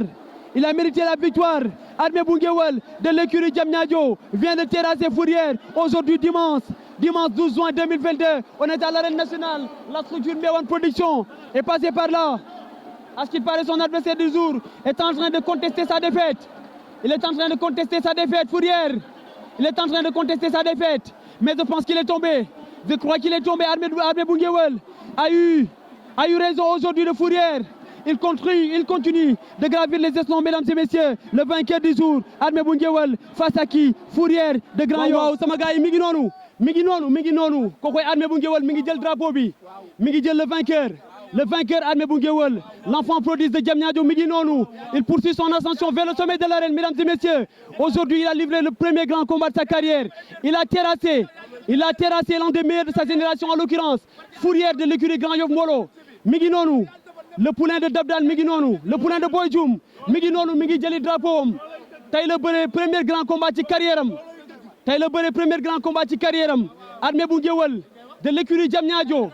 Boy Dioum ne woon na ma lamb ji Diamniadio la, ma ne ko da ngay wax lu la neex. Balla bu Diamniadio ne ma lamb ji Diamniadio la, ma ne ko da ngay wax lu la neex. dab daan ne ma lamb ji jam ñaajo la ma ne ko da ngay wax lu la neex waaye Armé bu Ngéwal sama gars yi bàyyi leen ko xel kafu ci réewu ci lamb ji kafu ci réewu ci gars yi boole leen ko ci da cee bokku boole leen ko ci da cee bokku waaw waaw ndeysaan né en 1997 l'enfant prodige de Diamniadio mi ngi noonu di jël drapeau bi mi ngi noonu di jël drapeau bi tey bëri na premier grand combat ci carrière am nañ ko sóor nañ ko ci boole nañ ci boole gars yi sóoraale leen bala bu Diamniadio sóoraale leen kii di Boy Dioum waaw waaw mi ngi noonu di jël drapeau bi vainqueur de Fourrière vainqueur de Fourrière vainqueur de Fourrière mi ngi noonu vainqueur de Fourrière bu Grand Yoff vainqueur de Fourrière mi ngi noonu waaw waaw dernier combat bi fii la woon jour boobu dafa duy stade bi ba mu fees dell dafa duy stade bi ba mu fees dell digganteem ak kii di Hercule bu Conk Essil tey ñëw na bëre premier grand combat ci carrière am daan jël bu rëy kii di Fourrière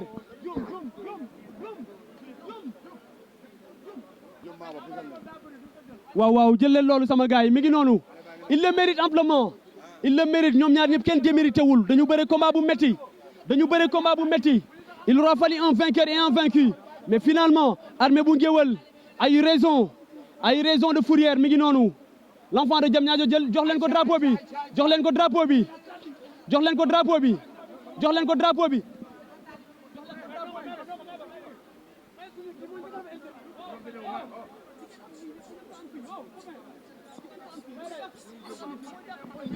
ah wala boog mais waaw waaw loolu leer na daan na der nag daan na ndaanaan daan na mbër bu mën a bëre Fourrière première année ci arène bi 3 combats la def 3 victoires deuxième année ci làmb ji mu defaat 3 combats 3 victoires ku affilé loolu xam nga ne ndaanaan la moom la Armé bëreel tey daan ko jël bu rëy kon nag sama gars yi ndaanaan daan na ndaanaan waaw loolu leer na loolu leer na yàlla na jàmm yàgg comme ni ma koy waxee rek ziar temps mbokk internet yi nuyu nañ leen ziar nañ leen fi ñu leen daan nuyoo di leen wax ne tey si dañ déplacé wu tey le dimanche 12 juin 2022 ñu déplacé wu ñëw ba fii ci arène nationale bi ñëwoon teewe si journée Mbéwane production premier grand combat Armé bu Ngéwal l'enfant de Diamniadio face à qui face à Fourrière l'un des meilleurs de sa génération jóge ba Grand Yoff bëree nañu nag grand combat sama gars yi man voté naa ne combat bi ñu bëre mooy meilleur combat de la saison man loolu laa jàpp de nee naa bii ñu bëre tey mooy meilleur combat de la saison mais nag sama gars yi le concerné mi ngi nii taxawaan le vainqueur du jour le vaincu n'a pas démérité kii di Fourrière ku xam Fourrière xam ne der la dafa mën a bëre dafa ñeme entraînement waaye tey bëre na dal na ci ndaanaan moo ko daan rakk ji maa lay ziar. waaw le grand maa lay siyaar bu baax a baax di la nuyu di nuyu waa Diamniadio waa Déni Biram Ndaw ak waa Thiaroye bu baax a baax ak waa Sébikotane waa jàppale nañu bu baax a baax maa ngi kontaan ci ñoom bu baax. avant tout bul santagum bul gërëmagum di nga sant di nga gërëm ñëpp après mais rakk ji avant combat bi man du ma seytaane man li ma gëm laay wax woo nga ma ne ma grand bi Fourrière ma ne ko non bul jaar foofu baaxul am na wala amul ma ne la Fourrière dafa dangereux kooku dafa garaaw du bàyyi moocul ma Fourrière nga ne ma garaawul bi nga demee toog quelque temps yow yaa wéet sa néeg xool ne bu fekkente ne mënuma daan daanaan naa bàyyi bëre n'est-ce pas lan moo la poussé à ce que nga jël avance Fourrière te man daaw ma wax nga teg ci baat mais dama la ne bul jël Fourrière nga jël ko lu waral nga teggi maanaam li ma la tegal lu waral nga teggi ko jël combat bi avant tout.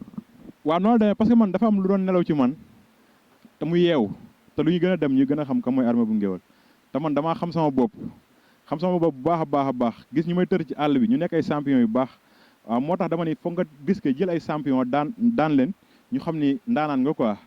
noonu la demee. te diggante ak Hercule bu Conk Essil fii la woon Hercule bu Conk Essil àgg la fu sori wër la ndomba nga bëre lu rëy bëre ba génn ci bëre ba daan jël bu rëy xam naa ñeneen danañ da koo tandu n'est-ce pas tey da nga ñëwoon pour confirmer keroog da nga ñëw déplacé lu bari Diamniadio gépp boo yëpp génn ñëw supporter la tey nga ñëw pour confirmer premier grand combat sa carrière déplacé waat nga comme d'habitude déplacé lu bari mais techniquement li nga bëree ak Fourrière ku xam Fourrière xam ne der la Fourrière lu ko waay teg mën na koo tegoo mën a bëree première année ci làmb ji 3 combats 3 victoires deuxième année 3 combats 3 victoires affilé 6 victoires ci 2 saisons kon xam nga ni kooku ku ko jël nga ndaanaan waxoon naa la ko man moom boo ma déggaloon dama la naan bu ko jël man ne woon naa la bul jël Fourrière il est très dangereux mais tey li nga bëree lan la li nga bëree dab daan moo la ko jox Boy Dioum moo la ko jox Maam Ñaaw moo la ko jox Coach Thiatou Walo moo la ko jox wala lan la wala sa décision bopp la lan nga bëree tey. waaw bëre bi moom bi ma ñëwee suñu kër dafa am lu ma ñëwee stade dama bëggoon ñëw arbitre sifflé rek ma tàkk ci kawam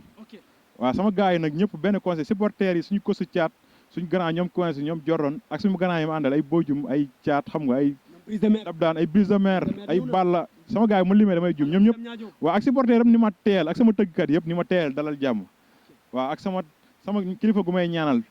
Cheikh Bamba général saldiga caajaay bi ak Baye Bada borom kër Mbay ñëpp di ma teyal ma tey deful dara ma defay action mu taxaw deful dara ma tey sama bopp ba gis lu leer rek après ma actionné ko bu baax a baax parce que xale laa damaa am doole ci biir non da nga am doole loolu wax ji yàqu la da nga ñeme entraînement loolu moom sama baat ca kaw da nga ñeme entraînement parce que man mës nga bëre ñàkk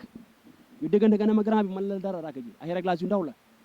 billahi wallahi ku la xool xam ne mbër nga man maa la ko waxoon ça fait quelque temps ma ne la ku la xool xam na ne mbër nga peut-être bien lu lay xañ ay détails yu ndaw la te détails yooyu bés boo ko réglé ba mu ne kocc ne koroj boo tegee sa yoon kenn du la mën a téye man maa la waxoon loolu te tey dafa mel ni loolu yaa ngi ci yoon boobu ku xam Armé bu Ngéwél xam ko ci ñeme entraînement mën a bëree am fit lool mën a fecc booy li nga fecc bi tey macha allah mais nag géwél bu mënee fecc wàcc na loolu moom garaaw dama la koy nangul yaa ngi may dégg mais ça veut dire que ne ñi nekk ca kaw am nañ problème ñi nekk sa kanam waa ñu ne si kaw moom am nañ problème parce que doomu géwél baa ngi ñëw de doomu ngéwél baa ngi ñëw doomu géwél baa ngi ñëw te di topp sama ginnaaw dafa bëree bëri yee tey dama duy stade ba mu fees ak ay zone bu la waaw parce que man ndaanaan laa waaw ndaanaan laa waa jëm ñaajo waa déeni biram ndaw waa caaroy ñëpp ñoo ñëw wuy si ma waa caaroy géej yaakaar ma bu baax a baax waaw noonu la ak waa kañak xam nga waa yeen capitaine toogul taxawul waa capitaine billaahi wallaahi tallaahi moom sama grand la xam nga ñoo bokk benn yaay damay jàppale bu baax ak ñoom moor sama tante yi nekk foofu sama ndijaay yëpp sant naa leen gërëm naa gis naa seen taxawaay ci man quoi lan ngay wax Fourrière avant tout bala ngay sant gërëm lan ngay wax Fourrière xam ne ndaanaan la te defet dafa metti lan ngay wax Fourrière waa di ko encouragé rek di ko wax ni ndaanaan la doon bëreel xam nga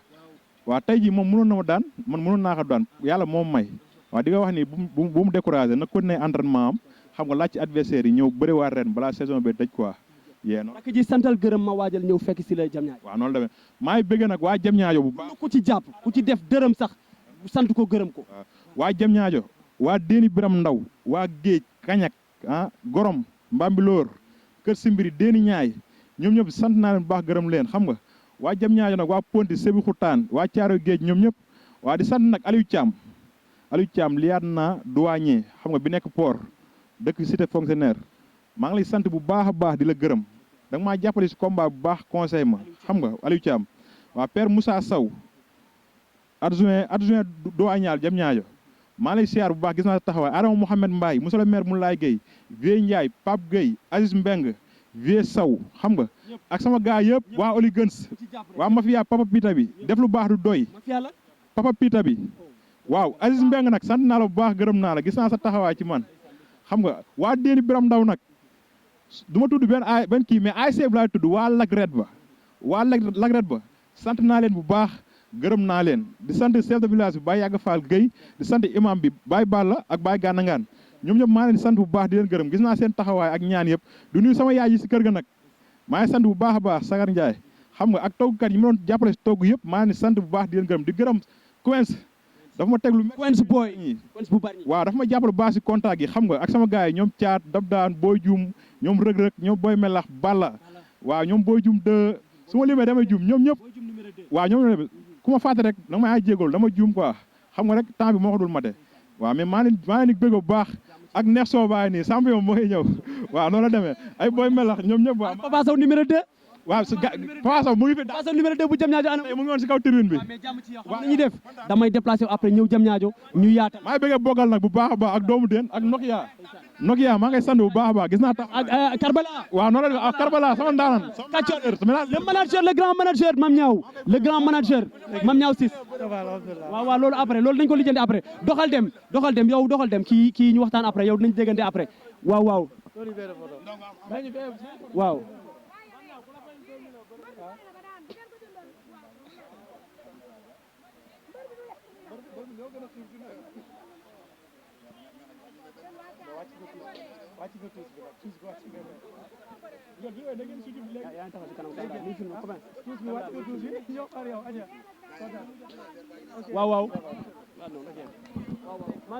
waaw ñaaw Mame Niaw yow moom on est des frères bu dul dara man moom mën naa ne yàlla na jàmm yàgg du question que ne tey nag waa jam ñaajo daan nañu rek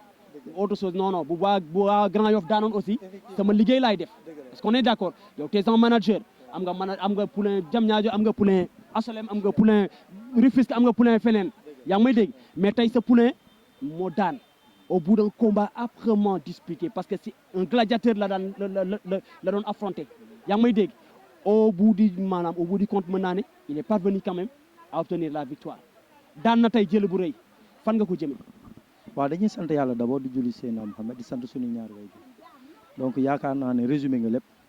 mënuñu def lu dul di féliciter le champion Armé ci ndam li nga xamante ne am na ko mu nekk loo xamante ne da koy yóbbu ci kanam parce que làmb noonu la daan dem daanu taxaw ñu daan romb la mais aussi di encourager Armé il n'a pas démérité. surtout Fourrière. Encourager Fourrière il n'a pas démérité parce que tey bi nga ko xoolee sur le plan physique di nga xam ne liggéey na si combat am ndax combat yu mujjee bëree dañu gis ne dafa jël poids jël masse action yu bëri yu mu bëggoon def da ko fa doon jafe. dafa perdoon soufflé mu ñëw wàññi poids boo xoolee tey Armé li mu waroon a bëri sax bi ñëwee ba si stade bi xool Fourrière mu bàkku ñu gis ko mu daw moom boppam dañ na ko taxawal tey parce que lii mu indi daf fas yéenee bëri te am na noo jógee si kaw mu joox yow donc teeyal ba jàpp ko boo ko jàppee bu mu dëgër li nga bëgg a def nga def ko te boo koy def nga jéem na booy bi tëddee waaye jëm na booy bi jéem na Fourrière tenir ko tête booy jéem na Fourrière tenir ko tête waaw xam nga Fourrière dafa nekk mbër boo xamante ne champion la ndaanaan la am na expérience ñeme na mën na bëre te miin na géew amul lu muy tiit amul lu muy ragal te Armé bii moo nekkoon premier grand combat am donc tey combat bi dafa laajoon stratégie bu wóor déplacé public bu bari boo xoolee tey Armé da koy tëj parce que Fourrière daf koy bëgg a déplacé loo bu ñu yëngoo mu jox moom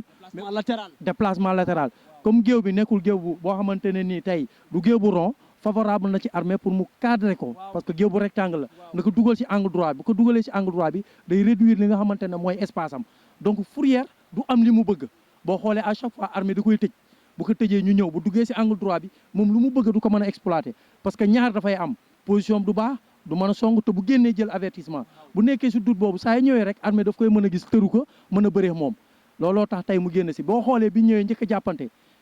Armé dafa xam ne Fourrière mii dafa ñëw pour bëri si te kuy bëre foo jàpp ngay wuti mu dem dindi ay téeréem yëpp dindi téere yëpp jox ko caatuwaal daa ngay tekki lépp ba nga yaakaar ne bu ñëwee day xeex pat ñëwul pour xeex dafa xam ne mbër mi muy bëreel dafa ñëw pour bëri si te kuy bëri si jàpp ngay wuti te leen rek la saa yi njëkkee ñëw jàpp ka ngemba nga dóor ka naax parce que boo ko dóoree naax rek rey nga bras droit bi éliminer nga bras droit bi te boo éliminer bras droit bi moom lu ko bëgg dootu ko amati te mu ngi sóor leen Armé moo ko gën a diis ëpp ko doole su yëngatoo rek Armé bu ko tafee plaqué day dem. est-ce que Armé ko ëpp doole Fourrière dafa am doole de. waaw kon boog ñu ne maas mais tamit boo ne maas booy xool ba ko Armé di daan daka aras téye ko si kaw daka jongale te loolu booy xool même bu dee action boo xam te ne dafay ànd ak technicité dafa laaj force. ce qui veut dire que ne booy bi il s'est bien entraîné. non sur le plan physique sur le plan tactique sur le plan technique. la dafa jëmee entraînement. te xale la bëgg na lu muy def dafa am lu topp ci ginnaaw mu la koy wax. muy naan man dañ ma jox bopp dafa am ñu topp sama ginnaaw yaakaar ma am nga yaakaar ne un jour ñu ngi sama ginnaaw waa Déni Biram Ndaw ñu ngi sama ginnaaw waa Caaroy fa la sama yaay jógee kon donc dafa am ay dëkki làmb yoo xamante ne dañu nekk sama ginnaaw may xale di ndaw am ñu nekk Géejawaay am ñu nekk comment dire Diamniadio te Diamniadio tey mënoo wax Sénégal te tuddutoo Diamniadio donc Armé war na mën a prouver mais comme ni ñu koy waxee rek mënuñu wax ba mu jeex. gëm nga ni promoteur Armé gëm nga ni Armé non xam nga li ñu au sommet parce que am na qualité yëpp bu cas de force majeure duggul mu am ndog-ndog yàlla mën na ko yóbbu sori li mu doon def ba mu may ko mbooloo mi di ko topp li mu doon def ba mu may ko état physique bu normal li mu doon def ba mu may ko hygiène de vie boo xamante ne war na ko mën a permettre lu mu bëgg a def ko na ci continuer. santal gërëm parce que yow foog ñu wax. merci beaucoup kontaan naa yow aussi tamit mënuñu wax te duñ la gërëm ndax yaa ngi def liggéey bu am solo impartialité bi non dara dàqu ko mënoo wax bañ ne yow faral nga mbër mi parce que yow logique rek ngay àtte logique. Fourrière sama rakk la sama cool boy la. am na noo doon mel duñ la ubbi lu bëri te loolu sax moom la làmb laaj sportivité yi mbër yi wane fii vraiment ñu kontaan ci bu baax a baax di sant waa Tëngéej rawatina waa Dangu Nord ndax man lu ma am lu ma xam wax Dangu la di leen sant bu baax di leen gërëm di si jiital suma mag Ibou Guèye Pape Mass Guèye di si jiital Pape François vraiment di leen sant bu baax di leen gërëm sama gars yi may àndal waa Portugal nga xam ne doomu Dangu si la bokk doomu Dangu dañoo juddundoo yarandoo maagandoo bokk benn groupe lu yéeme ndeysaan mu jël ma def ma comme kilifaam dañoo maase ñoo tolloo ñoo def lépp vraiment mu nekk loo xamante ne man waa Dangu aw ma seen fay waa Dangu noonu vraiment kontaan naa trop. jàmm ci yow merci c'était avec mon ami mon frère Mame Niang Ciss manager du lutteur vainqueur Armé bu Ngéwël vainqueur tey de Fourrière sama gars yi lii la woon fii la woon ci arène nationale bi tey la ziaratan mbokk internet yi nuyu nañ leen ziar nañ leen fi ñu leen daan nuyoo di leen wax ne tey si dañ déplacé woon ñëw ba fii ci arène nationale bi tey le dimanche 12 juin 2022 journée Mbéwane production Armé bu Ngéwël premier grand combat am tey mu doon jàkkaarloo ak kan Fourrière bu Grand Yoff Fourrière bu Grand Yoff écurie Grand Yoff Molo moo fi jàkkaarloo woon ak Armé bu Ngéwël écurie Diamniadio ñoom ñoo bëree grand combat bi mais aussi amoon nañ fi ay combat spécial mais grand combat bi tey bëgguma wax ne moom mooy meilleur combat saison bi